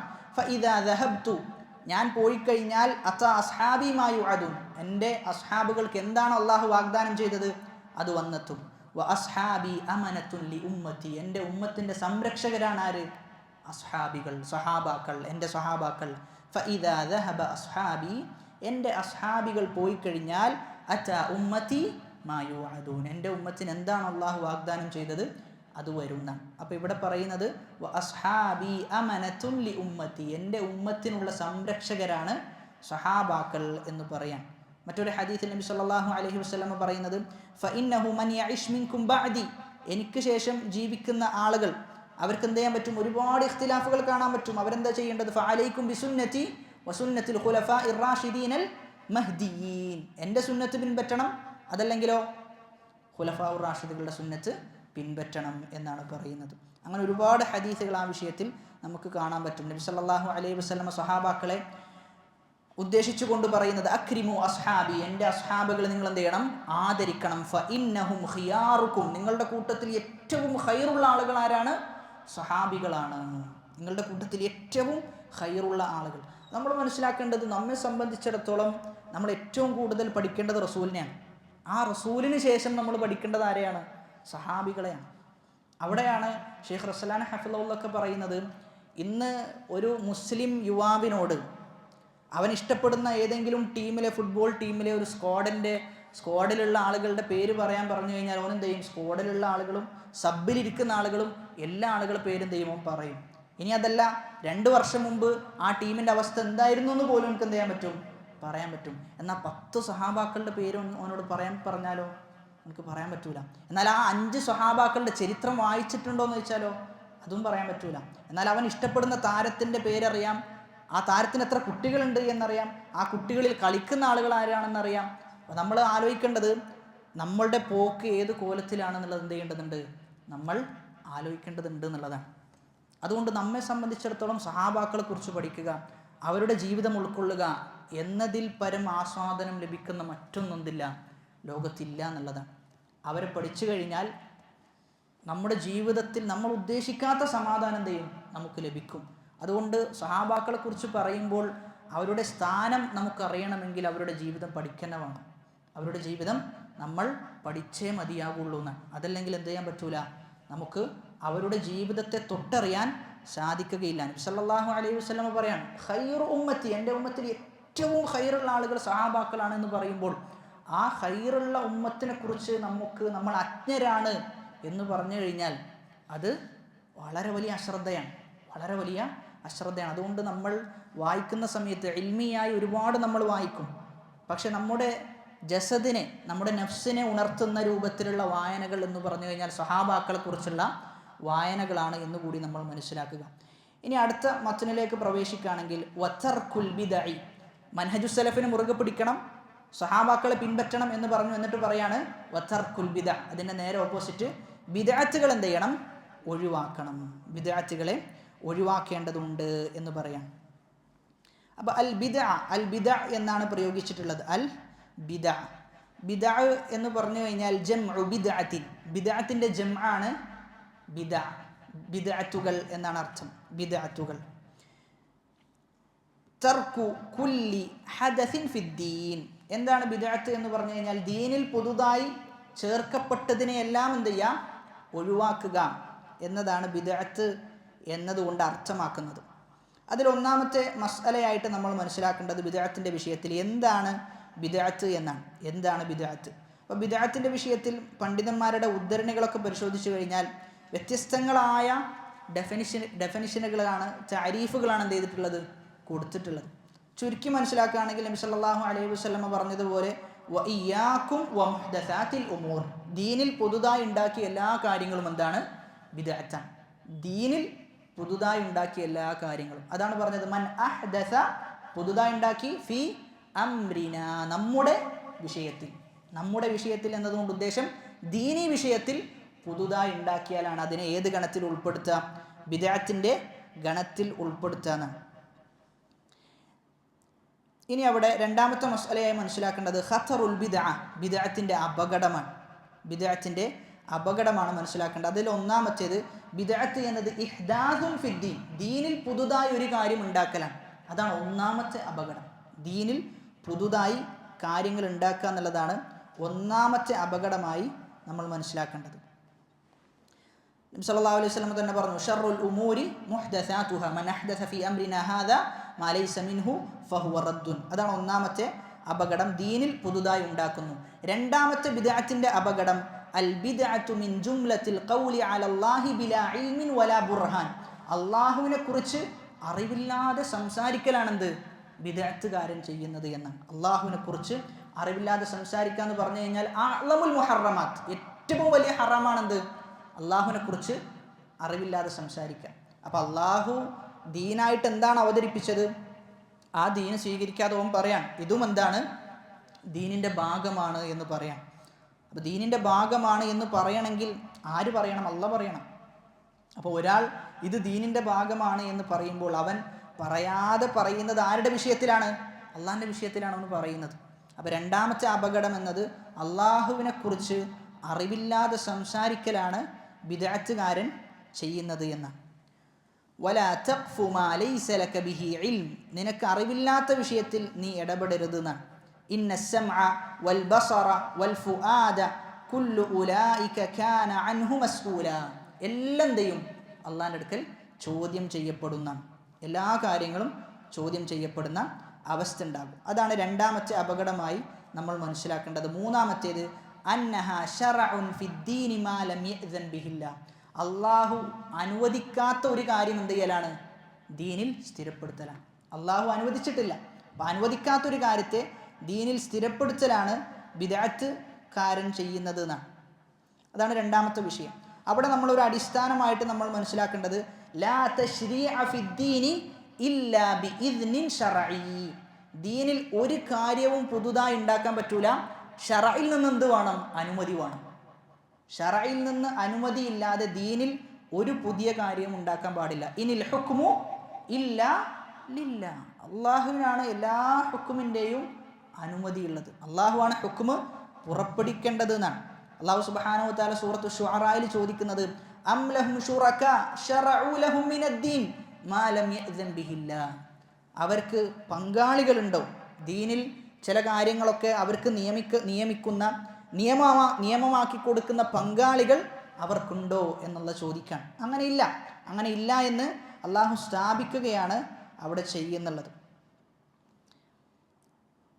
റസൂലുള്ളാഹി സ്വല്ലല്ലാഹു അലൈഹി വസല്ലമയെ കുറിച്ച് പറയുന്നിടത്ത്, ഹദീസിനെ കുറിച്ച് പറയുന്നിടത്ത് തന്നെ പറയുന്നത് വമാ യൻതിഖു അനിൽ ഹവാ ഇൻ ഹുവ ഇല്ലാ വഹ്യുൻ യൂഹാ. നബി സല്ലല്ലാഹു അലൈഹി വസല്ലമ പോലും, നബിക്ക് പോലും എന്തിന് അനുമതിയില്ല? ദീനിൽ ഒരു പുതിയതായി ഒരു കാര്യം ഉണ്ടാക്കാൻ നബിക്ക് അനുമതിയുണ്ടോ? ഇല്ല. നബിക്ക് പോലും അനുമതിയില്ലാത്തൊരു കാര്യമാണ് എന്ത് ചെയ്യുന്നത്? ചില സാധാരണക്കാർ നല്ലതല്ലേ എന്ന് പറഞ്ഞ് ചെയ്യുന്നത് എന്നാണ്. അത് വളരെ വലിയ അപകടമായിട്ടാണ് നമ്മൾ മനസ്സിലാക്കേണ്ടത്. നാലാമത്തേത് അൽ ബിദ്അതു സബബുൻ മിൻ അസ്ബാബി അദമി ഖബൂലിൽ അമൽ, അവൻ്റെ അമൽ സ്വീകരിക്കൂല. ബിദ്അത്തുകാരൻ്റെ യാതൊരു അമലും അള്ളാഹു സ്വീകരിക്കുകയില്ല എന്നാണ്. കാരണം ഒരു അമൽ സ്വീകരിക്കണമെങ്കിൽ എത്ര ഷർത്താണ് ഉള്ളത്? 2 ഷർത്താണ്. ഒന്ന് അൽ ഇഖ്ലാസ്, 2 അൽ മുതാബഅ, പിൻപറ്റണം. നബി പറഞ്ഞതുപോലെയാണ് എന്ത് ചെയ്യേണ്ടത്. അപ്പോൾ അവിടെ ആ ഷർത്ത് എന്ത് ചെയ്തു? പോയി എന്നുള്ളതാണ്. ആ ഷർത്ത് നഷ്ടപ്പെട്ടു എന്നാണ് മനസ്സിലാക്കേണ്ടത്. അതാണ് നാലാമത്തെ അപകടം. അപ്പോൾ ഇവിടെ ദീന് എന്താണോ പറഞ്ഞത് അത് ചെയ്യുക എന്നുള്ളതാണ് സുന്നത്ത് എന്ന് പറഞ്ഞു കഴിഞ്ഞാൽ. എന്നാൽ ദീന് അനുമതി നൽകാത്തത്, നബി സല്ലല്ലാഹു അലൈഹി വസല്ലമ കൽപ്പിക്കാത്തത്, അള്ളാഹു പഠിപ്പിക്കാത്തത് ദീനിൽ കൂട്ടിച്ചേർക്കുക എന്നതിനെയാണ് എന്തെന്ന് പറയാം? ബിദ്അത്തുകൾ എന്ന് പറയാം. അപ്പോൾ ബിദ്അത്തുകൾ മനസ്സിലാക്കാൻ ചില വഴികളുണ്ട്, ചില ഉസൂലുകളുണ്ട്. അതിൽ ഒന്നാമത്തേതായിട്ട് നമ്മൾ മനസ്സിലാക്കേണ്ടത് അൽ അസ്ലു ഫിൽ ഇബാദത്തി അത്തൗഖീഫ്. ഈ അസ്ല് നമ്മൾ നമ്മുടെ മനസ്സിൽ എപ്പോഴും എഴുതി വെക്കേണ്ട ഒന്നാണ്. അൽ അസ്ലു ഫിൽ ഇബാദത്തി അത്തൗഖീഫ്. ഇബാദത്തിൻ്റെ അസ്ൽ എന്താണ്? തൗഖീഫാണെന്നാണ്. എന്താ അർത്ഥം? ഇബാദത്തിൻ്റെ അസ്ൽ തൗഖീഫാണെന്നതിൻ്റെ ഉദ്ദേശം എന്താ? അൽ അസ്ലു ഫിൽ ഇബാദത്തി അത്തൗഖീഫ്. ഒരു ഇബാദത്തായി സ്ഥിരപ്പെടണമെങ്കിൽ ആര് പറയണം? അള്ളാഹുവോ റസൂലോ പറയണം. അതായത് പുതുതായിട്ടൊരു ഇബാദത്ത് ഉണ്ടാക്കാൻ പറ്റുമോ ഒരാൾക്ക്?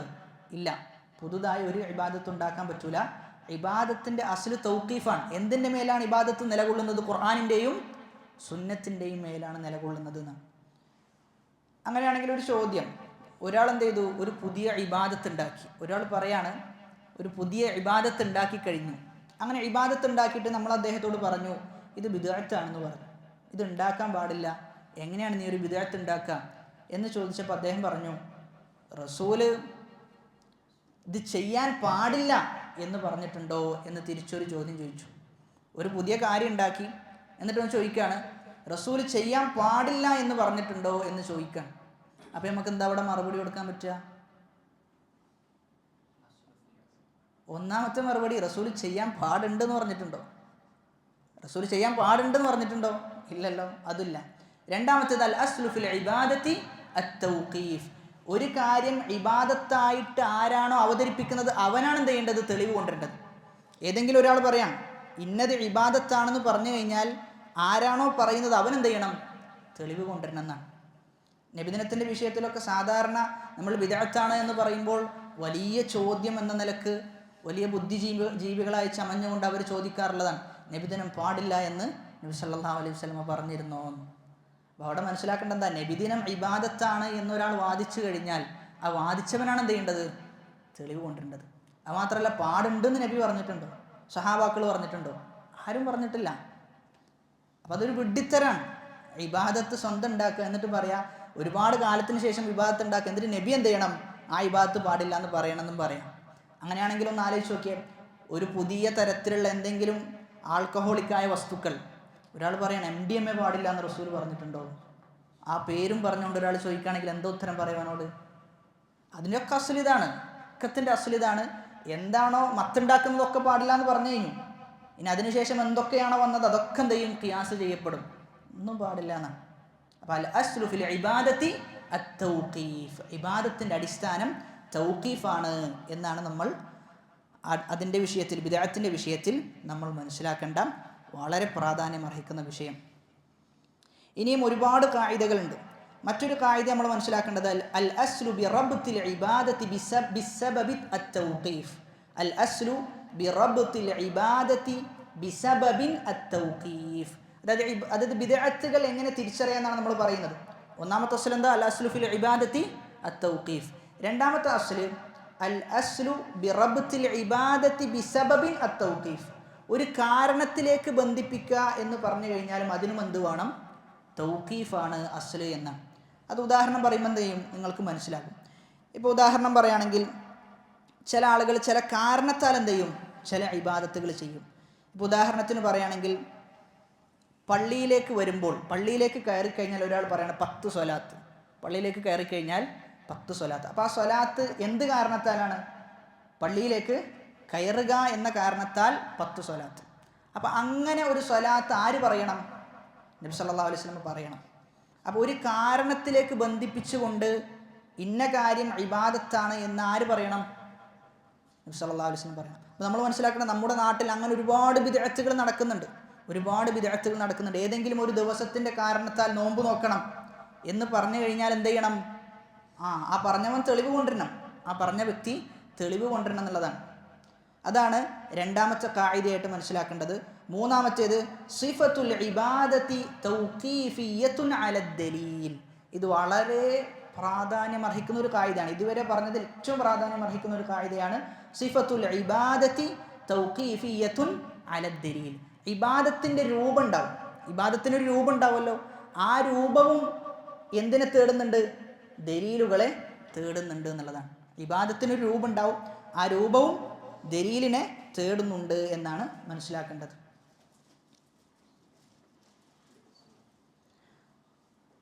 അപ്പോൾ സിഫത്തിലും യാതൊരു മാറ്റവും നമുക്ക് എന്ത് ചെയ്യാൻ പറ്റൂല, വരുത്താൻ പറ്റൂല എന്നാണ് നമ്മൾ മനസ്സിലാക്കേണ്ടത്. അപ്പോൾ അതാണ് ബിദ്അത്തുമായി ബന്ധപ്പെട്ട് നാലാമത്തെ അപകടം. അഞ്ചാമത്തെ അപകടം, ബിദ്അത്തിൻ്റെ വിഷയത്തിലുള്ള അഞ്ചാമത്തെ അപകടം, മിൻ അഅ്ലമി അസ്ബാബി ഖതരിൽ ബിദ്അ തഫ്രീഖുൽ ഉമ്മ. ഉമ്മത്ത് എന്ത് ചെയ്യും? വിഭജിക്കും. ബിദ്അത്ത് കാരണത്താലാണ് എന്ത് ചെയ്യുക, ഉമ്മത്ത് ഒരുപാട് ഗ്രൂപ്പുകളായി മാറാന്ന്. നമ്മുടെ ഉമ്മത്ത് വിഭജിച്ചിട്ടുണ്ട് എങ്കിൽ അതിൻ്റെ ഏറ്റവും വലിയ കാരണം എന്താ? ബിദ്അത്തുകളാണ്. ബിദ്അത്തുകൾ ഒരുപാട് ഉണ്ടാക്കുന്നു. അങ്ങനെ എന്ത് ചെയ്യുന്നു, ഒരുപാട് ടീമുകൾ ഉടലെടുക്കുന്നു എന്നുള്ളതാണ്. റസൂലുള്ളാഹി സ്വല്ലല്ലാഹു അലൈഹി വസല്ലമ എല്ലാ ഖുതുബയിലും അതുകൊണ്ടായിരുന്നു ഉമ്മത്തിനെ ബിദ്അത്തിന്റെ ഗൗരവം ഉത്ബോധിപ്പിച്ചത് എന്നാണ്. എല്ലാ ഖുതുബയിലും തുടക്കത്തിൽ അങ്ങനെയല്ലേ പറയാം, അമ്മാ ബഅദു ഫഇന്ന ഖൈറൽ ഹദീസി കിതാബുല്ലാഹ്. എന്നിട്ട് അവസാനം പറയുന്നു വശറൽ ഉമൂരി മുഹ്ദസാതുഹാ. എല്ലാ ഖുതുബയിലും അത് ഉത്ബോധിപ്പിച്ചിരുന്നു എന്നാണ്. നബി സല്ലല്ലാഹു അലൈഹി വസല്ലം പറയാണ്, തഫ്തരിഖു ഉമ്മത്തി അലാ 73 ഫിർഖ. എൻ്റെ ഉമ്മത്ത് 73 വിഭാഗമായി തിരിയുന്ന. ഈ 73 വിഭാഗമായി തിരിയാനുള്ള കാരണം ബിദ്അത്താണ്. എല്ലാ വിഭാഗവും ഖുർആനും സുന്നത്തും മൻഹജു സലഫും പിന്തുടർന്നിരുന്നുവെങ്കിൽ അവർ വിഭജിക്കുമോ? ഇല്ല, ഒരിക്കലും വിഭജിക്കൂല. ഒരിക്കലും വിഭജിക്കുന്ന അവസ്ഥ ഉണ്ടാവില്ല. അവിടെ പറയുന്നത് സതഫ്തരിഖു ഉമ്മത്തി, എൻ്റെ ഉമ്മത്ത് വിഭജിക്കുന്ന. അപ്പോൾ ഉമ്മത്ത് എന്നതിനെ പണ്ഡിതന്മാർ 2 രൂപത്തിൽ വിഭജിച്ചിട്ടുണ്ട്. ഉമ്മത്ത് എന്ന് പറഞ്ഞു കഴിഞ്ഞാൽ 2 രൂപത്തിലാണ്. ഒന്ന് ഉമ്മത്തു ദഅവ, മറ്റൊന്ന് ഉമ്മത്തു ഇജാബ. ഉമ്മത്തു ദഅവ എന്ന് പറഞ്ഞു കഴിഞ്ഞാൽ അതുകൊണ്ട് ഉദ്ദേശിക്കുന്നത് അമുസ്ലിങ്ങളാണ്. ഉമ്മത്തു ദഅവ എന്നതുകൊണ്ട് ഉദ്ദേശിക്കുന്നത് അമുസ്ലിമീങ്ങൾ.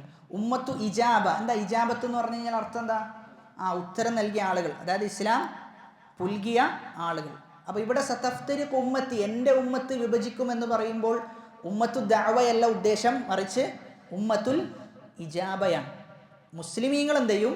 73 വിഭാഗമായി തിരിയുന്ന. അതിൽ രക്ഷപ്പെടുന്നത് ആര് മാത്രമാണ്? ഒറ്റ ഒരു വിഭാഗം. ഇവിടെ നമ്മൾ മനസ്സിലാക്കേണ്ടത് ബിദ്അത്തിന്റെ അസ്ലുകളുണ്ട്. ബിദ്അത്തിന്റെ അസ്ലുകൾ എന്ന് പറയുമ്പോൾ ബിദ്അത്തിന്റെ കക്ഷികളുടെ കൂട്ടത്തിൽ അടിസ്ഥാനപരമായി എണ്ണപ്പെടുന്ന ചില വിഭാഗങ്ങളുണ്ട്. ഏതൊക്കെയാണത്? ഖവാരിജുകൾ,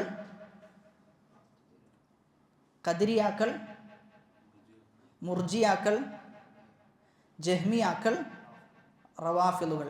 ഇതാണ് ഉസൂലുകൾ. ഈ ഉസൂലിൽ നിന്നാണ് പിന്നെ പറയുന്ന ഈ മാതുരീദിയ, അൽ അശാഇറ, ഇവരൊക്കെ ഉണ്ടാകുന്നത് ഈ ഉസൂലിൻ്റെ ബേസിൽ നിന്നാണ് ഉണ്ടാകുന്നത്. ഒന്നാമത്തെ വിഭാഗം നബി സല്ലല്ലാഹു അലൈഹി വസല്ലമയുടെ കാലഘട്ടത്തിൽ തന്നെ ഉടലെടുത്ത ഒരു വിഭാഗമാണ് ആര്? ഖവാരിജുകൾ. നബിയുടെ കാലഘട്ടത്തിൽ തന്നെ എന്ത് ചെയ്തിട്ടുണ്ട്? ഉടലെടുത്തിട്ടുണ്ട്. നബി സല്ലല്ലാഹു അലൈഹി വസല്ലമയോട് ഒരാൾ വന്ന് പറയാണ്, ഇഅ്ദിൽ, നബിയെ താങ്കൾ എന്ത് ചെയ്യണം? നീതി പാലിക്കണം. ആരോടാ പറയുന്നത്? നബി സല്ലല്ലാഹു അലൈഹി വസല്ലമയോടാണ് പറയുന്നത്. അപ്പോൾ അതാണ് ഖവാരിജിയത്തിൻ്റെ ഒന്നാമത്തെ തുടക്കം എന്നാണ്. നബിയുടെ കാലത്ത് തന്നെ ഉത്ഭവിച്ച വിഭാഗമാണ് ഖവാരിജുകൾ. രണ്ടാമത്തേത് സഹാബാക്കളുടെ കാലഘട്ടത്തിൽ ഉണ്ടായ ആളുകളാണ് ഖദരിയാക്കൾ. സഹാബാക്കളുടെ കാലഘട്ടത്തിൽ ഉണ്ടായ ആളുകളാണ് ഖദരിയാക്കൾ. മൂന്നാമത്തേത് താബിഈങ്ങളുടെ കാലഘട്ടത്തിൽ ഉത്ഭവിച്ച ആളുകളാണ് മുർജിയാക്കൾ. നാലാമത്തേത് അതിനുശേഷം അത്ബാഉ താബിഈങ്ങളുടെ കാലഘട്ടത്തിൽ നിലകൊണ്ട ആളുകളാണ് അൽ ജഹ്മിയ്യ. അൽ ജഹ്മിയ്യ ജഹ്മിയ എന്ന് വിളിക്കപ്പെടാനുള്ള കാരണം ജഹ്മുബിന് സഫ്വാനിലേക്ക് ചേർത്തിക്കൊണ്ടാണ്. ജഹ്മുബിന് സഫ്വാനിലേക്ക് ചേർത്തിക്കൊണ്ടാണ് അൽ ജഹ്മിയ എന്ന് വിളിച്ചത്. ജഹ്മുബിന് സഫ്വാൻ അദ്ദേഹത്തിൻ്റെ വിശ്വാസം സ്വീകരിച്ചത് ജഅദ് ബിൻ ദിർഹമിൽ നിന്നാണ്. ജഅദ് ബിൻ ദിർഹം എന്ന് പറയുന്ന വ്യക്തിയിൽ നിന്നാണ്. ഈ ജഅദ് ആകട്ടെ ഒരു നസ്രാനിയാണ് എന്ന അഭിപ്രായമുണ്ട്. അതല്ല, നസ്രാനികളുടെ കൂടെ ജീവിച്ച ആളായിരുന്നു ആര്? ജഅദ് എന്നാണ്. ജഹ്മിയാക്കളുടെ അഭിപ്രായം അള്ളാഹുവിന് നാമങ്ങളുമില്ല വിശേഷണങ്ങളും ഇല്ല എന്നാണ്. യുൻകിറൂനൽ അസ്മാഅ വസ്സിഫാത്ത്, നാമങ്ങളെയും നിഷേധിക്കുന്നു വിശേഷണങ്ങളെയും അവർ നിഷേധിക്കുന്നു എന്നുള്ളതാണ്. ഈ അപകടം കാരണത്താൽ 2 ആളുകളെയും ആ കാലഘട്ടത്തിലെ ഭരണാധികാരികൾ എന്ത് ചെയ്തതാണ്? കൊന്നതാണെന്ന്. 2 ആളുകളെയും, ജഹ്മിനെയും ജഅദിനെയും എന്ത് ചെയ്തു? ആ നാട്ടിലെ ഭരണാധികാരികൾ കൊന്നൊടുക്കിയെന്നാണ്. ജഅദിനെ കൊല്ലാൻ പോകുന്ന നേരത്ത് ആ സമയത്ത് അവിടുത്തെ ഭരണാധികാരി പറഞ്ഞു എന്നാണ്, ലഹു, നിങ്ങൾ എന്ത് ചെയ്യണം? നിങ്ങളുടെ ഉൽഹിയത്ത് അറുത്തുകൊള്ളുക എന്ന് പറഞ്ഞു. എന്നിട്ട് അദ്ദേഹം പറയാം, തഖബ്ബലല്ലാഹു ലഹായാക്കും, നിങ്ങളുടെ ഉൽഹിയത്ത് അല്ലാഹു സ്വീകരിക്കട്ടെ. ഫഇന്നി മുദഹിൻ ബിൽ ജഅദ് ബിൻ ദിർഹം, ഞാൻ ഇന്ന് ഉൽഹിയത്തായിട്ട് അറക്കുന്നത് ആരെയാണ്? ജഅദിനെയാണ് എന്ന് അദ്ദേഹം പറഞ്ഞു എന്നാണ് അന്നത്തെ ഭരണാധികാരി. കാരണം അത്ര ഈമാനിനെ കോട്ടം സംഭവിക്കുന്ന ഒരു കാര്യം ഉണ്ടായിക്കഴിഞ്ഞാൽ അത്രയും സൂക്ഷ്മത ആര് പുലർത്തും? ആ നാട്ടിലെ ഭരണാധികാരികൾ പുലർത്തുന്ന. കാരണം എന്ത് നഷ്ടപ്പെട്ടാലും എന്ത് നഷ്ടപ്പെടാൻ പാടില്ല, ഈമാൻ നഷ്ടപ്പെടാൻ പാടില്ല എന്നുള്ളതാണ്. കാരണം ദുനിയാവിൽ നമുക്ക് എന്ത് നഷ്ടം ഉണ്ടായാലും നമുക്ക് ദുനിയാവേ നഷ്ടപ്പെടുള്ളൂ. പക്ഷെ ദുനിയാവിൽ ഒരാൾക്ക് ഈമാൻ നഷ്ടപ്പെട്ടാൽ അവൻ്റെ ദുനിയാവും അവനക്ക് നഷ്ടമാണ്, ആഖിറവും അവന് നഷ്ടമാണെന്ന്. രണ്ടും നഷ്ടപ്പെടുന്ന അവസ്ഥ ഉണ്ടാകും. അഞ്ചാമത്തെ വിഭാഗമാണ് റാഫിലിയാക്കൾ.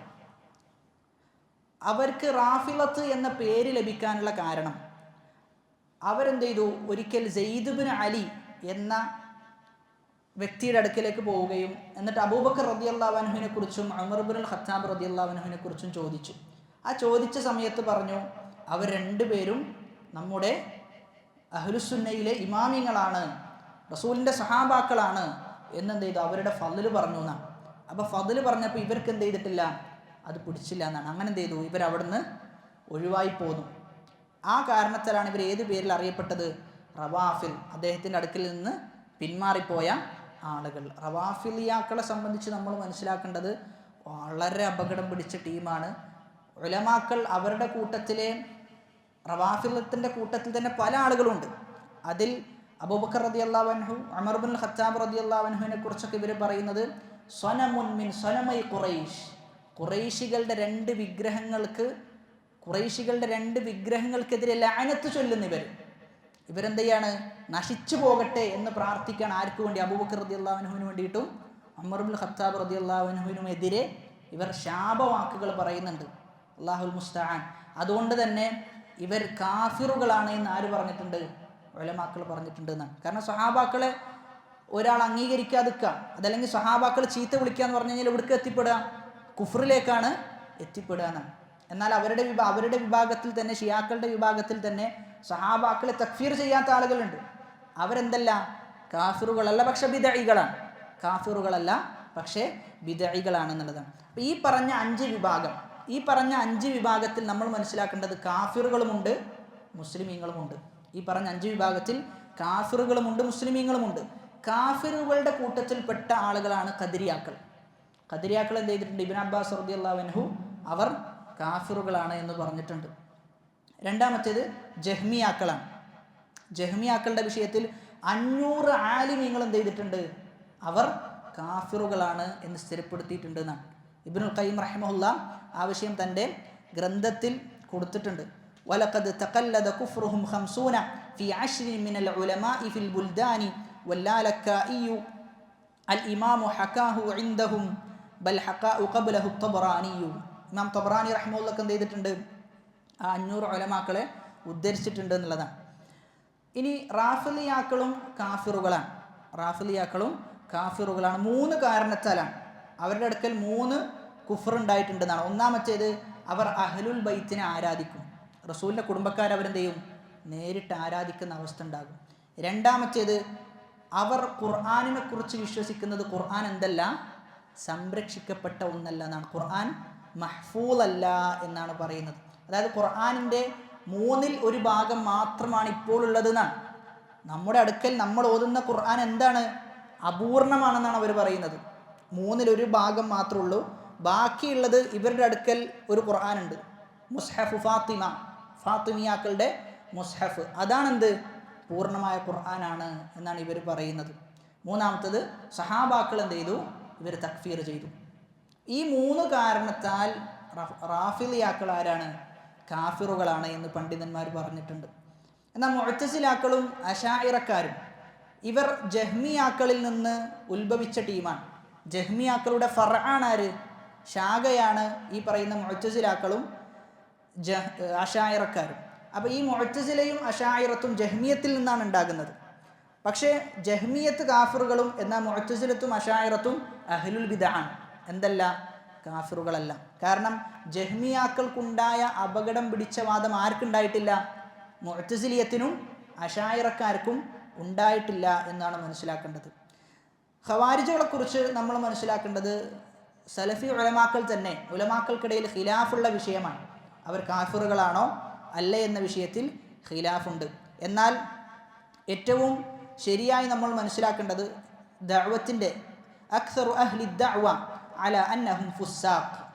ഇമാമു ദഅവ, അതായത് സലഫി ഉലമാക്കളുടെ കൂട്ടത്തിൽ ഏറ്റവും അറിയപ്പെട്ട ഒരു വിഭാഗം പറയുന്നത് അവർ കാഫിറുകളല്ല, ഫാസിഖുകളാണെന്ന്. അഹ്ലുൽ ബിദഇലാണ് ഖവാരിജുകളെ ഉൾപ്പെടുത്തുക എന്നാണ്. അബ്ദുറഹ്മാൻ ബിൻ ഹസൻ റഹിമഹുല്ല അദ്ദേഹം പറയുന്നത് അസ്സഹീഹുൽ മുഖ്താറു അല്ലദീ ഖാലഹുൽ അക്സറൂന അൽ മുഹഖ്ഖിഖൂന അന്നൽ ഖവാരിജ ലാ യുകഫറൂൻ. ഖവാരിജുകളെ കാഫിറാക്കാൻ പറ്റൂല, അവർ കാഫിറുകളല്ല എന്നാണ് ഭൂരിപക്ഷം ഉലമാക്കളും പറയുന്നത് എന്ന് അദ്ദേഹം രേഖപ്പെടുത്തുന്നുണ്ട്. ഇതാണ് അഹ്ലുൽ ബിദഅത്തിന്റെ ഉസൂലുകൾ എന്നാണ്. ഈ പറഞ്ഞ 5 വിഭാഗമാണ് അഹ്ലുൽ ബിദഅത്തിന്റെ ഉസൂലുകളായി നമ്മൾ മനസ്സിലാക്കേണ്ടത്. ഇനി ബിദഅത്തുകൾ പല രൂപത്തിലുണ്ട്. ബിദഅത്തുകൾ പല രൂപത്തിൽ തക്സീം ചെയ്യപ്പെട്ടിട്ടുണ്ട്, വിഭജിക്കപ്പെട്ടിട്ടുണ്ട്. ഏതെങ്കിലും ഒരു തക്സീം നമുക്ക് പറയാൻ പറ്റുമോ? ബിദഅത്ത് 2 ഇനമാണ് എന്ന് പറഞ്ഞ് 2 ഇനമാക്കി തിരിച്ച ഇനങ്ങൾ: ബിദഅത്തുൽ ഹസന, ബിദഅത്തു അസ്സയ്യിഅ, പിന്നെയോ ബിദഅത്തുൻ ഇദാഫിയ, ബിദഅത്തുൻ അസ്ലിയ. അപ്പോൾ ഒന്നാമത്തെ തഖ്സീം ബിദഅത്തുൻ അസ്ലിയ, ബിദഅത്തുൻ ഇദാഫിയ. ബിദഅത്തുൻ അസ്ലിയ, ബിദഅത്തുൻ ഇദാഫിയ. ബിദഅത്തുൻ അസ്ലിയ, ബിദഅത്തുൻ ഇദാഫിയ. അസ്ലിയായ ബിദഅത്തും ഇദാഫിയായ ബിദഅത്തും. അസ്ലിയായ ബിദഅത്ത് എന്ന് പറഞ്ഞു കഴിഞ്ഞാൽ പേര് കൊണ്ട് തന്നെ നമുക്ക് മനസ്സിലാകും. പുതിയ ഒരു കർമ്മം എന്ത് ചെയ്യുക? ഉണ്ടാക്കുക, പുതിയൊരു നിസ്കാരം ഉണ്ടാക്കുക. അപ്പം അത് ഏതിലാണ് ഉൾപ്പെടുക? ബിദഅത്തുൻ അസ്ലിയ. അസ്ലിൽ തന്നെ പുതിയ ഒരു ഇബാദത്ത് എന്ത് ചെയ്തു? ഉണ്ടാക്കി. അസ്ലിൽ തന്നെ പുതിയൊരു ഇബാദത്ത് ഉണ്ടാക്കി കഴിഞ്ഞാൽ അതിനെ ബിദഅത്തുൻ അസ്ലിയ എന്നാണ് പറയുക. എന്നാൽ ബിദഅത്തുൻ ഇളാഫിയയാണ് നമ്മുടെ നാട്ടിൽ കൂടുതലുള്ളത്. ബിദഅത്തുൻ ഇളാഫിയ. ബിദഅത്തുൻ ഇളാഫിയ എന്ന് പറഞ്ഞു കഴിഞ്ഞാൽ അസ്ലിൽ സ്ഥിരപ്പെട്ട വിഷയമായിരിക്കും. പക്ഷെ എന്ത് ചെയ്യും? ആ അസ്ലിലേക്ക് അവർ പുതിയ വസ്ഫുകൾ, വിശേഷണങ്ങൾ ചേർക്കും. ഇപ്പോൾ ഉദാഹരണത്തിന് പറയുകയാണെങ്കിൽ അള്ളാഹുവിനെ സ്മരിക്കുക എന്നത്, ദിക്ർ പറയുക എന്നത് സ്ഥിരപ്പെട്ട വിഷയമല്ലേ? സ്ഥിരപ്പെട്ടതാണ്. ഫാത്തിഹ ഓതുക എന്നുള്ളതോ സ്ഥിരപ്പെട്ട വിഷയമാണ്. പക്ഷേ ഇവരെന്ത് ചെയ്യും? ചില പരിപാടികൾക്ക് പോയാൽ, കല്യാണ പരിപാടിക്ക് പോയാൽ എന്ത് ചെയ്യും? അൽ ഫാത്തിഹ വിളിക്കും. എന്നാൽ ആ അൽ ഫാത്തിഹൻ്റെ വിധി എന്താ? അവിടെ പ്രത്യേകമായി അൽ ഫാത്തിഹ ഓതാണെങ്കിൽ വിധി എന്താ? ബിദഅത്താണ്. അപ്പോൾ ഏത് ബിദഅത്താണ്? അത് അസ്ലിയായ ബിദഅത്താണോ? അല്ല, ഇളാഫിയായ ബിദഅത്താണ്. കാരണം അസ്ലൻ ഫാത്തിഹ സ്ഥിരപ്പെട്ട കാര്യമാണ്. പക്ഷെ ആ ഫാത്തിഹയെ എന്ത് ചെയ്തു? അതിലേക്കില്ലാത്ത വിശേഷണങ്ങൾ ചേർത്ത് കൊടുത്തു. നബി പറയണം എവിടെയാണ് ഫാത്തിഹ ഓതേണ്ടത് എന്ന് പറയണം. അതല്ലാതെ ഇന്ന സ്ഥലത്തിന് പ്രത്യേകതയുണ്ട്, അതല്ലെങ്കിൽ ഇന്ന കാലത്തിന് പ്രത്യേകതയുണ്ട് എന്ന് പറഞ്ഞ് ആ കാലത്തിൽ നമ്മൾ ഓതിക്കഴിഞ്ഞാൽ, അതല്ലെങ്കിൽ ആ സമയത്തിൽ ഓതിക്കഴിഞ്ഞാൽ, അതല്ലെങ്കിൽ ഒരാൾ പറയണം 10 വട്ടം ഫാത്തിഹ ഓതിക്കഴിഞ്ഞാൽ ഇന്ന പ്രതിഫലമുണ്ട് എന്നൊക്കെ ആര് പറയണം? നബി സല്ലല്ലാഹു അലൈഹി വസല്ലം പറയണം. അപ്പോൾ അസ്ലൻ ഫാത്തിഹ സ്ഥിരപ്പെട്ടതാണ്. ഇനി അസ്ലിലേക്ക് വേറെ വല്ലതും കൂട്ടിച്ചേർക്കുകയാണെങ്കിൽ, വിശേഷണങ്ങൾ ചേർത്ത് കൊടുക്കുകയാണെങ്കിൽ അത് ഏതിൻ്റെ തക്സീമിലാണ് വരിക? ബിദഅത്തുൻ ഇളാഫിയയിലാണ് വരിക. നമ്മുടെ നാട്ടിൽ ഏറ്റവും കൂടുതൽ നടക്കുന്നത് ഇളാഫിയായ ബിദഅത്തുകളാണ്. അവിടെ നമുക്ക് പറഞ്ഞു കൊടുക്കാൻ പറ്റുന്ന ഒരു ഖാഇദയാണ് മശ്റൂഇയ്യത്തു ശൈഇ ബിഅസ്ലിഹി ലാ തസ്തൽസിമു മശ്റൂഇയ്യതുഹു ബിവസ്ഫിഹി. ഒരു കാര്യം അസ്ലിൽ സ്ഥിരപ്പെട്ടു എന്നത് എന്തിന് തെളിവല്ല? അതിൻ്റെ വിശേഷണത്തിലും സ്ഥിരപ്പെട്ടു എന്നതിന് തെളിവല്ല എന്നാണ്. അസ്ലിൽ ഫാത്തിഹ ഓതാം, എത്രയും എന്ത് ചെയ്യാം? ഒരാൾക്ക് ഓതാം. പക്ഷേ ഒരു പ്രത്യേക സമയത്തിലേക്കോ കാലത്തിലേക്കോ എന്ത് ചെയ്യാൻ പറ്റൂല? അതിനെ ചേർക്കാൻ പറ്റൂല എന്നുള്ളതാണ്. അങ്ങനെ ചേർക്കണമെങ്കിൽ എന്ത് വേണം? തെളിവുകൾ വേണം. അങ്ങനെ ചേർക്കണമെങ്കിൽ തെളിവുകൾ വേണമെന്നുള്ളതാണ്. അതേപോലെയാണ് ഇളാഫിയക്ക് നമുക്ക് ഉദാഹരണം പറയാൻ പറ്റുന്നതാണ് നബിദിനം. എന്താ പറയുക? നബിയെ സ്നേഹിക്കണം എന്നതിൽ നമുക്ക് തർക്കമുണ്ടോ? ഇല്ല. നബിയെ സ്നേഹിക്കണം എന്നത് അസ്ലാണ്, എന്തായാലും സ്നേഹിക്കണം. പക്ഷെ ആ സ്നേഹത്തിന് അവരെന്ത് ചെയ്തു? പുതിയ രൂപം കൊടുത്തു എന്നുള്ളതാണ്. അപ്പോൾ ഈ പുതിയ രൂപം കൊടുക്കലാണ് എന്ത്? ബിദ്അ ഇളാഫിയ. അടിസ്ഥാനപരമായി സ്ഥിരപ്പെട്ട വിഷയം അതിനെന്ത് ചെയ്യുന്നു? പുതിയ രൂപങ്ങൾ കൊടുക്കുന്നു. ദിക്റിന് പുതിയ രൂപങ്ങൾ, സൂറത്തുൽ ഫാത്തിഹക്ക് പുതിയ രൂപം കൊടുക്കുക. അപ്പോൾ അങ്ങനൊക്കെ രൂപം കൊടുക്കുകയാണെങ്കിൽ ഇളാഫിയായ ബിദ്അത്തിലാണ് ഉൾപ്പെടുത്തുക. ഇതിൽ ഏത് ബിദ്അത്താണ് ഏറ്റവും അപകടം? ഇളാഫിയാണോ അസ്ലിയാണോ? രണ്ടും അപകടമാണ്. ദീനിലേക്ക് നോക്കുകയാണെങ്കിൽ അസ്ലിയായ ബിദ്അത്താണ് അപകടം. കാരണം ദീനിലേക്ക് പുതിയൊരു കർമ്മം എന്തെയാണ്? കൂട്ടിച്ചേർക്കാണ്. ദീനിൽ അങ്ങനത്തെ ഒരു കർമ്മമേ ഇല്ല.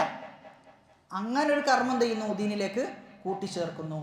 എന്നാൽ വ്യക്തികളിലേക്ക് നോക്കുകയാണെങ്കിൽ ഏറ്റവും അപകടം പിടിച്ച ബിദ്അത്ത് ഏതാ? ബിദ്അ ഇളാഫിയ്യ. കാരണം ആളുകൾക്ക് എന്ത് ചെയ്യുന്നു വെച്ച് കഴിഞ്ഞാൽ അതിൽ പെട്ടുകഴിഞ്ഞാൽ പുറത്തു വരാൻ സാധ്യത കുറവാണ്. ബിദ്അത്തിലേക്ക് പെട്ടുകഴിഞ്ഞാൽ ആളുകൾ പുറത്തു വരാൻ സാധ്യത കുറവാണ്. കാരണം ഓനെന്താ പറയാം? ദിക്റല്ലേ എന്നാ പറയാം. നിങ്ങൾ ശ്രദ്ധിച്ചു നോക്കിക്കോ, ദിക്ർ ഇന്ന രൂപത്തിൽ പറയാൻ പാടില്ല എന്ന് പറയുമ്പോൾ തിരിച്ച് നമ്മുടെ എന്താ പറയാ? ദിക്റല്ലേ, റസൂലിനെ സ്നേഹിക്കുന്നതല്ലേ. അപ്പോൾ ഇവർ പറയുന്നതൊക്കെ എന്തിനുള്ള തെളിവാണ്? അസ്ലിനുള്ള തെളിവാണ്.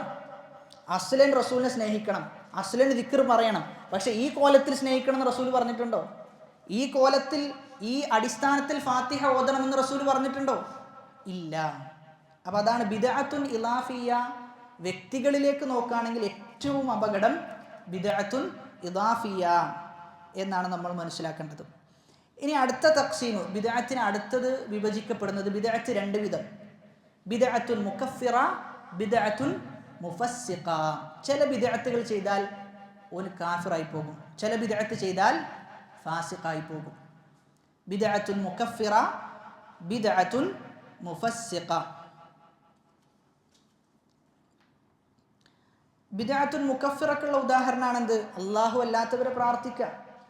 അല്ലാത്തവരോട് പ്രാർത്ഥിക്കുക, തവാഫ് ചെയ്യുക എന്നിങ്ങനെ ഉള്ള കാര്യങ്ങൾ മുകഫിറായ ബിദ്അത്തിലാണ് എന്ത് ചെയ്യുക? ഉൾപ്പെടുത്തുക. മുകഫിറായ ബിദ്അത്തിലാണ് പണ്ഡിതന്മാർ അതിനെ ഉൾപ്പെടുത്തിയിട്ടുള്ളത്. എന്നാൽ മുഫസ്സിഖായ ബിദ്അത്ത് എന്ന് പറഞ്ഞു കഴിഞ്ഞാൽ അതെന്ത് ചെയ്യൂല? ഇസ്ലാമിൻ്റെ ദായിറത്തിൽ നിന്ന് അവനെ പുറത്തു കൊണ്ടുപോകൂല. ഒരാൾ നബിദിനം ആഘോഷിച്ചു എന്നതുകൊണ്ട് ഇസ്ലാമിൽ നിന്ന് പുറത്തു പോകുമോ? ഇല്ല. പക്ഷെ അത് ഏത് ബിദ്അത്താണ്?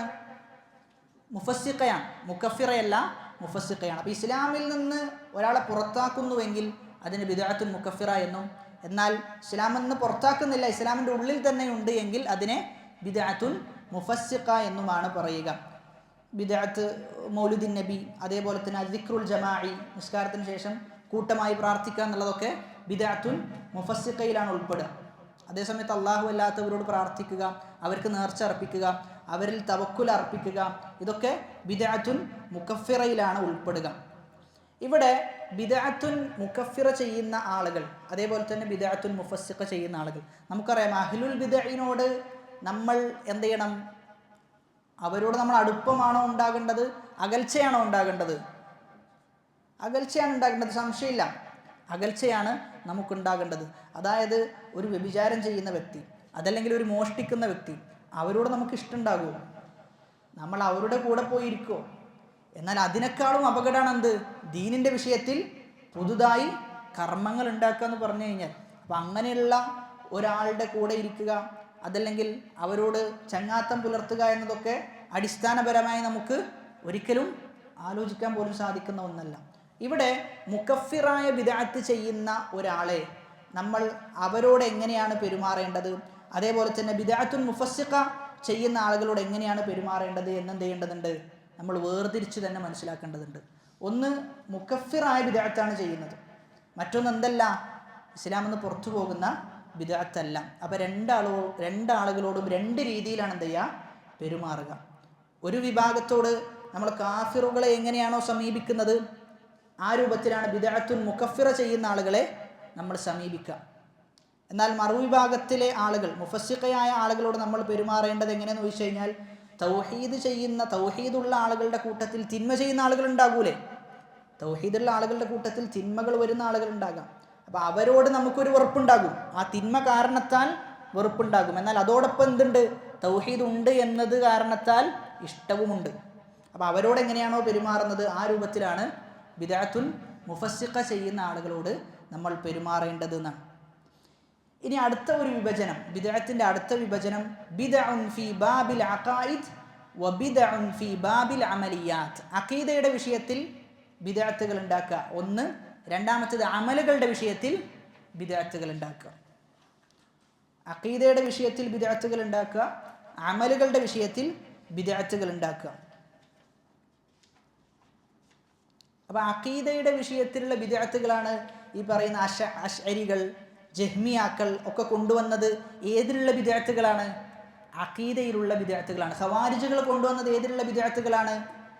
അഖീദയിലുള്ള ബിദ്അത്തുകളാണ്. നമ്മുടെ നാട്ടിൽ നടക്കുന്നത് ഏത് ബിദ്അത്താണ് ഏറ്റവും കൂടുതൽ? അമലുകളിലുള്ള ബിദ്അത്തുകളാണ്. അഖീദയിലല്ല, അമലുകളിലുള്ള ബിദ്അത്താണ്. എന്നാൽ അഖീദയിൽ ബിദ്അത്ത് നടക്കുന്നില്ലേ? അള്ളാഹു അല്ലാത്തവരോട് പ്രാർത്ഥിക്കുക എന്നിത്യാദിയുള്ള കാര്യങ്ങൾ ഏതിലുള്ള ബിദ്അയാണ്? അഖീദയിലുള്ള ബിദ്അത്തായിട്ടാണ് നമ്മൾ മനസ്സിലാക്കേണ്ടത്. ബിദ്അത്തുകൾ നിരന്തരം വ്യാപിച്ചു കൊണ്ടിരിക്കുകയാണ്. ബിദ്അത്തുകൾ എന്ത് ചെയ്യുന്നില്ല, കുറയുകയല്ല ചെയ്യുന്നത്, മറിച്ച് വർദ്ധിക്കുകയാണ് ചെയ്യുന്നത്. അതിനൊരുപാട് കാരണങ്ങളുണ്ട്. ഒന്നാമത്തേത് അൽ ബുഅ്ദു അനിൽ കിതാബി വസുന്ന, ഖുർആനിൽ നിന്നും സുന്നത്തിൽ നിന്നും എന്ത് ചെയ്യുന്നു, അകലുന്നു എന്നുള്ളതാണ്. ഖുർആനിൽ നിന്നും സുന്നത്തിൽ നിന്നും അകന്നു കഴിഞ്ഞാൽ സ്വാഭാവികമായും മറ്റു പലതിൽ നിന്നും ആളുകൾ എന്ത് ചെയ്യും, മറ്റു പല സോഴ്സുകളിൽ നിന്നും അറിവ് സ്വീകരിക്കുകയും അങ്ങനെ അതനുസരിച്ച് എന്ത് ചെയ്യും, പ്രവർത്തിക്കുകയും ചെയ്യും. ബിദ്അത്ത് ചെയ്യുന്ന ഒരാളോട് ചോദിച്ചു നോക്കിയാൽ മതി, ഖുർആനിൽ എന്തെങ്കിലും ഉണ്ടോ എന്ന് ചോദിച്ചാലോ ഒന്നും പറയാനുണ്ടാവില്ല. സുന്നത്തിലുണ്ടോ എന്ന് ചോദിച്ചു കഴിഞ്ഞാലോ അതിന് ഉത്തരം ഉണ്ടാവില്ല.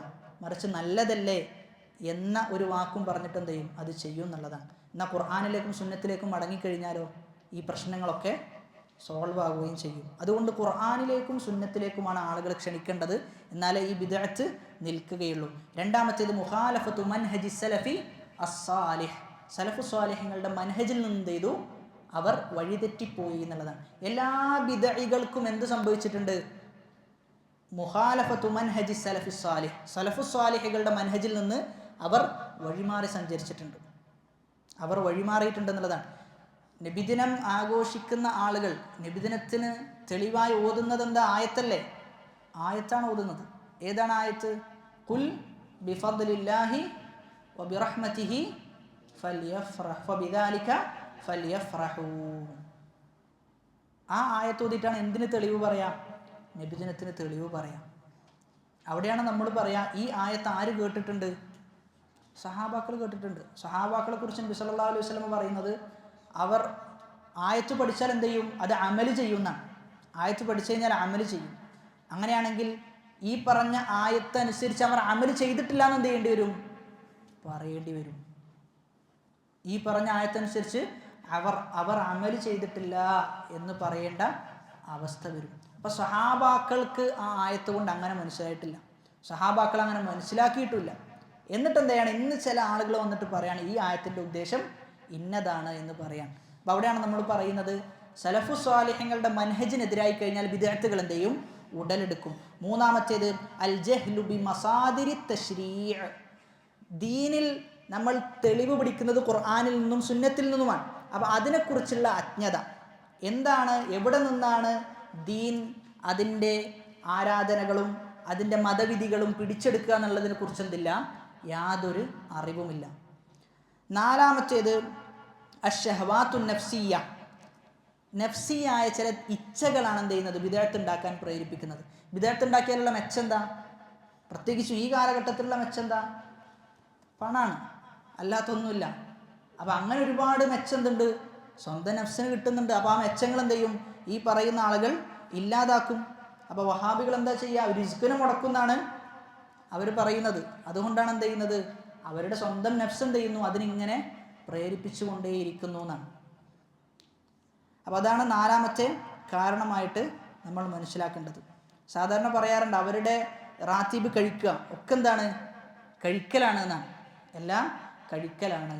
അപ്പോൾ അങ്ങനെയുള്ള ഒരുപാട് സംഭവങ്ങളുണ്ട്. ഓൺലൈനായിട്ടൊക്കെ നോക്കിക്കഴിഞ്ഞാൽ ഇത് മത്സരമാണ്. ഓരോ ആളുകളും എന്ത് ചെയ്യാണ്, ഇതിലിങ്ങനെ മത്സരിച്ച് മുന്നേറാണ് ചെയ്യുന്നുള്ളത്. അതിൻ്റെ മുമ്പിൽ സാധാരണക്കാരായ ഒന്നും അറിയാത്ത സ്ത്രീകൾ എന്ത് ചെയ്യുന്നുണ്ട്, പോയി പെടുന്നുണ്ട് എന്നുള്ളതാണ്. അഞ്ചാമത്തെ കാരണമായി മനസ്സിലാക്കേണ്ടത് ജുലസാ ഉസ്സു, മോശപ്പെട്ട കൂട്ടുകാരാണ്. മോശപ്പെട്ട കൂട്ടുകെട്ട് എന്ത് ചെയ്യും, ബിദ്അത്തിലേക്ക് നമ്മെ കൊണ്ടെത്തിക്കുന്നുള്ളതാണ്. ആറാമത്തേത് അൽ ഇഅ്തിമാദു അലൽ മർവിയാത്തിൽ ലഈഫ, ദുർബലമായ ചില റിപ്പോർട്ടുകൾ ഉണ്ടാവും, ആ റിപ്പോർട്ടുകളുടെ മേലെന്ത് ചെയ്യും, അവലംബിക്കും. ഏഴാമത്തേത് അത്തശബ്ബുഹു ബിൽ കുഫാർ, കുഫാറുകളോട് സാദൃശ്യം വെച്ച് പുലർത്തുക. എട്ടാമത്തേത് തഖ്ലീദു അഹ്ലി ദ്വലാലി മിനൽ മുസ്ലിമീൻ, മുസ്ലിമീങ്ങളിൽ വഴിവെച്ചു പോയ ആളുകൾ എന്ത് ചെയ്യുക, അന്ധമായി അവരെ പിൻപറ്റുക. തെളിവുകളൊന്നും നോക്കൂല, അന്ധമായിട്ട് അവരെ പിൻപറ്റും. അതാണ് വതർക്കുൽ ബിദഅ എന്നതുമായി ബന്ധപ്പെട്ട് നമ്മൾ മനസ്സിലാക്കേണ്ടത്. തർക്കുൽ ബിദഅ എന്നതുമായി ബന്ധപ്പെട്ട് മനസ്സിലാക്കേണ്ടത്. അഹ്ലുസുന്നത്തി വൽ ജമാഅ ഈ വിഷയത്തിൽ ഒരുപാട് കായിദകൾ എന്ത് ചെയ്തിട്ടുണ്ട്, വിവരിച്ചിട്ടുണ്ട്, ഒരുപാട് കായിദകൾ. അതിൽ ബിദ്അത്തിന്റെ വിഷയത്തിൽ അവർ പറഞ്ഞു വെച്ച മറ്റൊരു കാര്യമാണ്, ബിദ്അത്ത് രണ്ട് രൂപത്തിലുണ്ട്. ഏതൊക്കെ? ഒന്ന് ദീനിലുള്ള ബിദ്അത്തും ദുനിയവിയായ കാര്യങ്ങളിലുള്ള ബിദ്അത്തും. ദീനിലുള്ള ബിദ്അത്തിന്റെ ഹുക്കം എന്താ? ഹറാമാണ്, അത് ദ്വലാലത്താണ്. എന്നാൽ ദുനിയവിയായതോ ഹലാലാണ്. അവിടെ ബിദ്അത്ത് എന്നതുകൊണ്ട് ഉദ്ദേശിക്കുന്നത് ഭാഷാപരമായിട്ടാണ്. പുതുതായി എന്ത് ചെയ്യുന്നു? കാലങ്ങൾ വർദ്ധിച്ചു വരുമ്പോൾ അതിനനുസരിച്ച് എന്ത് ചെയ്യുന്നു? ഒരുപാട് ഇൻഫർമേഷനുകളും ടെക്നോളജികളും എല്ലാം വർദ്ധിച്ചു വരുന്നു, അതിന് ഉപയോഗപ്പെടുത്തുന്നു. അപ്പോൾ അത് ഏതിലാണ് ഉൾപ്പെടുക? ബിദ്അത്തുൻ ഫി അംറിൻ ദുന്യവി, ദുനിയവിയായ കാര്യങ്ങളിലുള്ള ബിദ്അത്ത് അത് അനുവദനീയമാണ്. എന്നാൽ അതേ സമയത്ത് ദീനീപരമായ കാര്യത്തിലുള്ള ബിദ്അത്തുകൾ ഒരിക്കലും അനുവദനീയമല്ല. അത് ദീനിൽ പുതുതായി ഉണ്ടാക്കലാണ് ചെയ്യുന്നത്. അത് വളരെ അപകടം പിടിച്ച ഒരു വിഷയമാണ് എന്നാണ് നമ്മൾ അതിൽ മനസ്സിലാക്കേണ്ടത്. നബി സല്ലല്ലാഹു അലൈഹി വസല്ലമ ഈ വിഷയത്തിൽ ഒരുപാട് തെളിവുകൾ, ബിദ്അത്ത് ചെയ്യാൻ പാടില്ല എന്നതിനെ തോന്നിപ്പിക്കുന്ന ഒരുപാട് തെളിവുകൾ പറഞ്ഞിട്ടുണ്ട്. ഏകദേശം തെളിവുകളൊക്കെ നമ്മൾ എന്ത് ചെയ്തിട്ടുണ്ട്? അത് പറഞ്ഞു വെച്ചിട്ടുണ്ട്. അതുകൊണ്ട് തന്നെ ഈ വിഷയത്തിൽ നമ്മുടെ നാട്ടിൽ നടക്കുന്ന ഒരു വിഭജനമുണ്ട്, ബിദ്അത്തുൻ ഹസനയും ബിദ്അത്തുൻ സയ്യിഅയും. അവിടെയാണ് നബി സല്ലല്ലാഹു അലൈഹി വസല്ലമ പറയുന്നത്, മൻ അമില അമലൻ, ഏതെങ്കിലും ഒരു അമൽ, അത് ഏത് അമലുമാകട്ടെ എന്നാണ്, ഏത് അമലുമാകട്ടെ, ലൈസ അലൈഹി അംറുനാ ഫഹുവ റദ്ദുൻ, അത് തള്ളപ്പെടേണ്ടതാണ് എന്നാണ്. മറ്റൊരു ഹദീസിൽ പറയുന്നത്, മൻ അഹ്ദസ ഫീ അംരിനാ ഹാദാ മാ, ഒന്ന് എന്നാണ്. ഏത് കാര്യമായാലും, മാ എന്ന് പറഞ്ഞാൽ എന്താ? ഒരു കാര്യം. മാ എന്നത് ആമിനെയാണ് സൂചിപ്പിക്കുക എന്നാണ്. ഏത് കാര്യം ഉണ്ടാക്കിയാലും അതെന്താണ്? തള്ളപ്പെടേണ്ടതാണ്. അതേപോലെ തന്നെ കുല്ലു ബിദ്അത്തിൻ ളലാല, കുല്ലാണ് പ്രയോഗിച്ചിട്ടുള്ളത്, എല്ലാ ബിദ്അത്തും ളലാലത്താണ്. പിന്നെന്തില്ല? അതിൽ യാതൊരു ഒഴിവ് കഴിവുമില്ല, അതിൽ യാതൊരു ഒഴിവും ഇല്ല, ഇസ്തിസ്നാഅത്തുകളില്ല. എന്നാൽ ചില ഉലമാക്കൾ അങ്ങനെ പറഞ്ഞിട്ടുണ്ട്, അതെന്തല്ല, അത് ഈ വിഷയത്തിൽ സ്വീകാര്യമല്ല എന്നാണ് മനസ്സിലാക്കേണ്ടത്. കാരണം നബി സല്ലല്ലാഹു അലൈഹി വസല്ലം വളരെ വാലിഹായി പറഞ്ഞൊരു വിഷയമാണ്, ആ വാലിഹാത്തുകൾ നമ്മൾ സ്വീകരിക്കുക എന്നുള്ളതാണ്. അത്രയും പ്രകടമായ കാര്യങ്ങൾ സ്വീകരിച്ച് മുന്നോട്ട് പോകുക എന്നുള്ളതാണ് നമ്മൾ ചെയ്യേണ്ടത്. അപ്പം ഇങ്ങനെയൊക്കെ നമ്മൾ പറയുമ്പോൾ ബിദ്അത്തിന്റെ വിഷയത്തിൽ ഹസനത്തായ ബിദ്അത്തില്ല, സയ്യിഅത്ത് മാത്രമുള്ളൂ എന്ന് പറയുമ്പോൾ ആളുകൾ എന്താ തെളിവായി കൊണ്ടുവരാറുള്ളത്? ബിദ്അത്ത് സയ്യിഅത്തേ ഉള്ളൂ, ഹസനത്തില്ല എന്ന് പറയുമ്പോൾ അവർ പറയുന്ന തെളിവ് എന്താ? ആദ്യമായി പറയുന്നത് എന്താ? ഉമർ ഇബ്നുൽ ഖത്താബ് റളിയല്ലാഹു അൻഹു എന്ത് പറഞ്ഞിട്ടുണ്ട്? നിഅമത്തുൽ ബിദ്അതു ഹാദിഹി, ഇത് എത്ര നല്ല ബിദ്അത്താണ് എന്ന് ഉമർ റളിയല്ലാഹു അൻഹു പറഞ്ഞിട്ടുണ്ട് എന്നാണ്. അതാണ് അവർ വലിയ തെളിവായിട്ട് എന്ത് ചെയ്യാറുള്ളത്? കാണാറുള്ളത്. പക്ഷേ ആ വിഷയത്തിൽ നമ്മൾ മനസ്സിലാക്കേണ്ടത്, ഉമർ റളിയല്ലാഹു അൻഹു പുതുതായി ഒരു നിസ്കാരം ഉണ്ടാക്കിയതാണോ? ഉമർ റളിയല്ലാഹു അൻഹു പുതുതായി ഒരു കാര്യം ഉണ്ടാക്കിയതാണോ ആ സംഭവം? അല്ല, മുമ്പേ ഉള്ള ഒരു സംഭവമാണ്, മുമ്പേ ഉള്ള ഒരു സംഭവമാണ്. അപ്പം അതിന് ഒന്നാമത്തെ മറുപടി എന്നത് നമ്മൾ മനസ്സിലാക്കേണ്ടത്, അതെന്തല്ല, ദീനിൽ പുതുതായി ഉണ്ടാക്കിയതല്ല, പക്ഷെ മുമ്പേ ഉള്ളതാണ് എന്നാണ്. അതിന് നമ്മൾ ഒന്നാമതായി മറുപടി കൊടുക്കുക, ഒന്നാമത്തെ മറുപടിയായിട്ട് അതാണ് നമ്മൾ മനസ്സിലാക്കേണ്ടത്. അപ്പം അങ്ങനെയാണെങ്കിൽ ചിലപ്പോൾ അടുത്തൊരു ചോദ്യം അവരെടുക്കൽ നിന്ന് വരിക, എന്തുകൊണ്ട് അബൂബക്കർ റളിയല്ലാഹു അൻഹു അത് ചെയ്തില്ല? അബൂബക്കർ റളിയല്ലാഹു അൻഹു അത് ചെയ്തിട്ടില്ലല്ലോ. നമ്മൾ മനസ്സിലാക്കേണ്ടത്, അബൂബക്കർ റളിയല്ലാഹു അൻഹുവിൻ്റെ ഖിലാഫത്ത് എന്നത് വളരെ ചുരുങ്ങിയ കാലഘട്ടം. ആ ചുരുങ്ങിയ കാലഘട്ടത്തിൽ തന്നെ നമ്മൾ മനസ്സിലാക്കേണ്ടത് ഒരുപാട് ഫിത്നകളായിരുന്നു. മുസ്ലിമീങ്ങളൊക്കെ എന്ത് ചെയ്യാണ്? മുർത്തദ്ദുകളായി പോകുന്ന അവസ്ഥ ഉണ്ടായിട്ടില്ലേ? മുർത്തദ്ദുകളായി പോവുകയാണ്. സഹാബാക്കൾ പേടിച്ചു പോയി എന്നാണ്. ജസീറത്തുൽ അറബിലേക്കും മദീനയിലേക്കും ഈ പറയുന്ന മുർത്തദ്ദിൻ്റെ കാറ്റ് അടിച്ചു വീശുമോ എന്ന് ഞങ്ങൾ ഭയപ്പെട്ടിരുന്നു എന്നാണ്. അങ്ങനെ ആളുകൾ മുർത്തദ്ദായി, സക്കാത്ത് കൊടുക്കാത്ത അവസ്ഥ ഉണ്ടായി. അബൂബക്കർ റളിയല്ലാഹു അൻഹു വളരെ കണിശമായ നിലപാട് എന്ത് ചെയ്യുന്നുണ്ട്? അവിടെ എടുക്കുന്നുണ്ട്. അതുകൊണ്ട് തന്നെ ആ ഒരു സന്ദർഭത്തിൽ എന്ത് ചെയ്യാൻ പറ്റിയിട്ടില്ല? ഈ പറയുന്ന കാര്യങ്ങളിലൊന്നും ശ്രദ്ധ കേന്ദ്രീകരിക്കാൻ അബൂബക്കർ റളിയല്ലാഹു അൻഹു സാധിച്ചിട്ടില്ല. അതുകൊണ്ടാണ് പിന്നീട് എന്ത് ചെയ്തത്? ഉമർ ഇബ്നുൽ ഖത്താബ് റളിയല്ലാഹു അൻഹുവിൻ്റെ കാലഘട്ടത്തിൽ അങ്ങനെ ഒരു സംഭവം ഉണ്ടാവാനുള്ള കാരണം. രണ്ടാമത്തേത് നമ്മൾ മനസ്സിലാക്കേണ്ടത്, രണ്ടാമത്തെ ഉത്തരമായിട്ട് ഈ വിഷയത്തിൽ നമുക്ക് പറയാൻ പറ്റുന്നത്, ലാ യളുന്നു ഫീ മൻ ദൂന ഉമർ അൻ യുഹ്ദിസ ഫിദ്ദീനി മാ ലൈസ മിൻഹു. ഉമർ റളിയല്ലാഹു അൻഹു എന്ത് ചെയ്തിട്ടില്ല? പുതുതായി ഒരു കാര്യം ഒരിക്കലും ഉണ്ടാക്കുകയില്ല. കാരണം എന്താ? ഉമർ റളിയല്ലാഹു അൻഹു ആരിൽ നിന്നാണ് ഹദീസ് കേൾക്കുന്നത്? റസൂലിൽ നിന്നാണ് കേൾക്കുന്നത്. പുതുതായിട്ട് എന്ത് ചെയ്യാൻ പാടില്ല? ഉണ്ടാക്കാൻ പാടില്ല എന്നാണ്. ഉമർ റളിയല്ലാഹു അൻഹുവിൻ്റെ താഴെയുള്ള ആളുകൾ പോലും എന്ത് ചെയ്യൂല? പുതുതായി ഒരു കർമ്മം ഉണ്ടാക്കൂല. അപ്പോൾ ഉമർ റളിയല്ലാഹു അൻഹു ഉണ്ടാക്കുകയില്ല എന്നത് ഉറച്ച ഒരു കാര്യമാണ്, ഉറപ്പുള്ള ഒരു വിഷയമായിട്ടാണ് നമ്മൾ മനസ്സിലാക്കേണ്ടത്. ഇനി അവരുടെ വാദം അംഗീകരിച്ചു എന്ന് വെക്കുക, മൂന്നാമത്തെ മറുപടി. അപ്പോൾ ഒന്നാമത്തെ മറുപടി ഉമർ അള്ളാൻ പുതുതായി ഉണ്ടാക്കിയതല്ല. രണ്ടാമത്തെ മറുപടി ഉമർ അള്ളാൻ ഒരിക്കലും ചെയ്യൂല, ദീനിൽ പുതുതായി ഉണ്ടാക്കൂല. മൂന്നാമത്തെ മറുപടിയായിട്ട് നമുക്ക് പറയാൻ പറ്റുന്നത്, നിങ്ങൾ പറയുന്നത് പോലെ അംഗീകരിച്ചു എന്ന് തന്നെ വിചാരിക്കാം, എന്നാലും അത് ഉണ്ടാക്കിയതാരാ? ഉമർ അള്ളാനാണ് ഉണ്ടാക്കിയത്, ഖലീഫയാണ് ഉണ്ടാക്കിയത്. എന്നാൽ നിങ്ങൾ പറയുന്ന വിധത്ത് ആരാ ഉണ്ടാക്കുന്നത്? ഖലീഫയാണോ ഉണ്ടാക്കിയത്? അല്ലല്ലോ. അപ്പം നിങ്ങൾ പറയുന്നത് അംഗീകരിച്ചാൽ പോലും അതെന്തല്ല, അത് ശരിയല്ല. ഇനി ഓക്കെ, അടുത്തൊരു മറുപടി, നാലാമത്തെ മറുപടിയായിട്ട് നമ്മൾ മനസ്സിലാക്കേണ്ടത്, അവർ പറയുന്നത് അംഗീകരിക്കുന്നു, ഉമർ റളിയല്ലാഹു എന്ത് ചെയ്തു? പുതുതായി ഉണ്ടാക്കി. ഒരു സഹാബി ദീനിനെതിരായിക്കൊണ്ട് പുതുതായി ഉണ്ടാക്കി കഴിഞ്ഞാൽ അത് സ്വീകരിക്കപ്പെടുമോ? ഇല്ല. അതായത് ഉസൂലുൽ ഫിഖ്ഹിലെ പ്രമാണം ചർച്ച ചെയ്യുന്നിടത്ത് ഒരു പ്രധാനപ്പെട്ട ഒരു ചർച്ചയാണ് സഹാബാക്കളുടെ കൗല് സ്വീകാര്യമാണോ അല്ലേ. നുസൂസുകൾക്ക് സുന്നത്തിനും ഖുർആനിനും എതിരാകാത്തിടത്തോളം കാലം അതെന്ത് ചെയ്യും? സ്വീകരിക്കും. എന്നാൽ ഖുർആനും സുന്നത്തിനും എതിരായാലോ അത് സ്വീകരിക്കില്ല. അപ്പോൾ അവിടെ നമ്മൾ പറയും, നിങ്ങൾ പറയുന്നത് അംഗീകരിച്ച് തന്നാൽ പോലും അവിടെ എന്ത് ചെയ്യുന്നുണ്ട്? കുല്ലു ബിദ്അത്തിൻ ളലാല എന്ന ഹദീസുമായിട്ട് എന്ത് ചെയ്യും? അത് യോജിക്കാത്ത അവസ്ഥ വരും. അതുകൊണ്ട് എന്ത് ചെയ്യൂല? അത് സ്വീകരിക്കില്ല. അതുകൊണ്ട് സ്വഹാബിയുടെ കൗലായാൽ പോലും അത് ഖുർആനിനും ഹദീസിനും എതിരായി കഴിഞ്ഞാൽ എന്ത് ചെയ്യൂല? സ്വീകരിക്കൂല. അപ്പോൾ ഇവിടെ മനസ്സിലാക്കേണ്ടത്, ഏത് നിലക്ക് നോക്കിയാലും അവർക്ക് എന്തില്ല? ഒരു തെളിവും ഈ സംഭവത്തിലില്ല എന്നാണ്. അവർ പറയുന്ന അഭിപ്രായം അംഗീകരിച്ചു കൊടുത്താലും ഇല്ല, അംഗീകരിച്ചു കൊടുത്തിട്ടില്ലെങ്കിലും അവർക്ക് ഒരു നിലക്കും ഒരു മറുപടിയും ഈ വിഷയത്തിൽ പറയാൻ പറ്റൂല. ഇനി അവസാനത്തെ മറുപടി എന്നുള്ളത് ഏറ്റവും മുഹ്കമായ വളരെ വ്യക്തമായ വിഷയമാണ്. എന്ത്? കുല്ലു ബിദ്അത്തിൻ ളലാല. ഉമർ അള്ളാന്റെ വിഷയം നമുക്കൊരു സംശയം ഉണ്ടല്ലോ, ഒരു സംശയമുണ്ട്. അപ്പം നമ്മൾ ഏതിലേക്കാണ് കാര്യങ്ങൾ മടക്കേണ്ടത്? സംശയമുള്ളതിലേക്കാണോ സംശയമില്ലാത്തതിലേക്കാണോ? സംശയമില്ലാത്തതിലേക്കാണ് കാര്യങ്ങൾ മടക്കേണ്ടത്.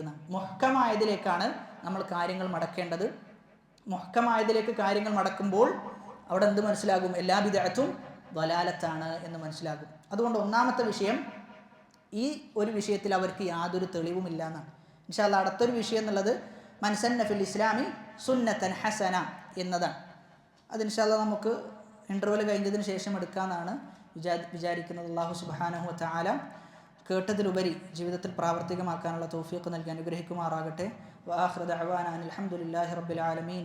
സുബ്ഹാനകല്ലാഹുമ്മ വബിഹംദിക് അഷ്ഹദു അൻ ലാ ഇലാഹ ഇല്ലാ അൻത അസ്തഗ്ഫിറുക വഅതൂബു ഇലൈക്. വസ്സലാമു അലൈക്കും വറഹ്മത്തുള്ളാഹി വബറകാതുഹു.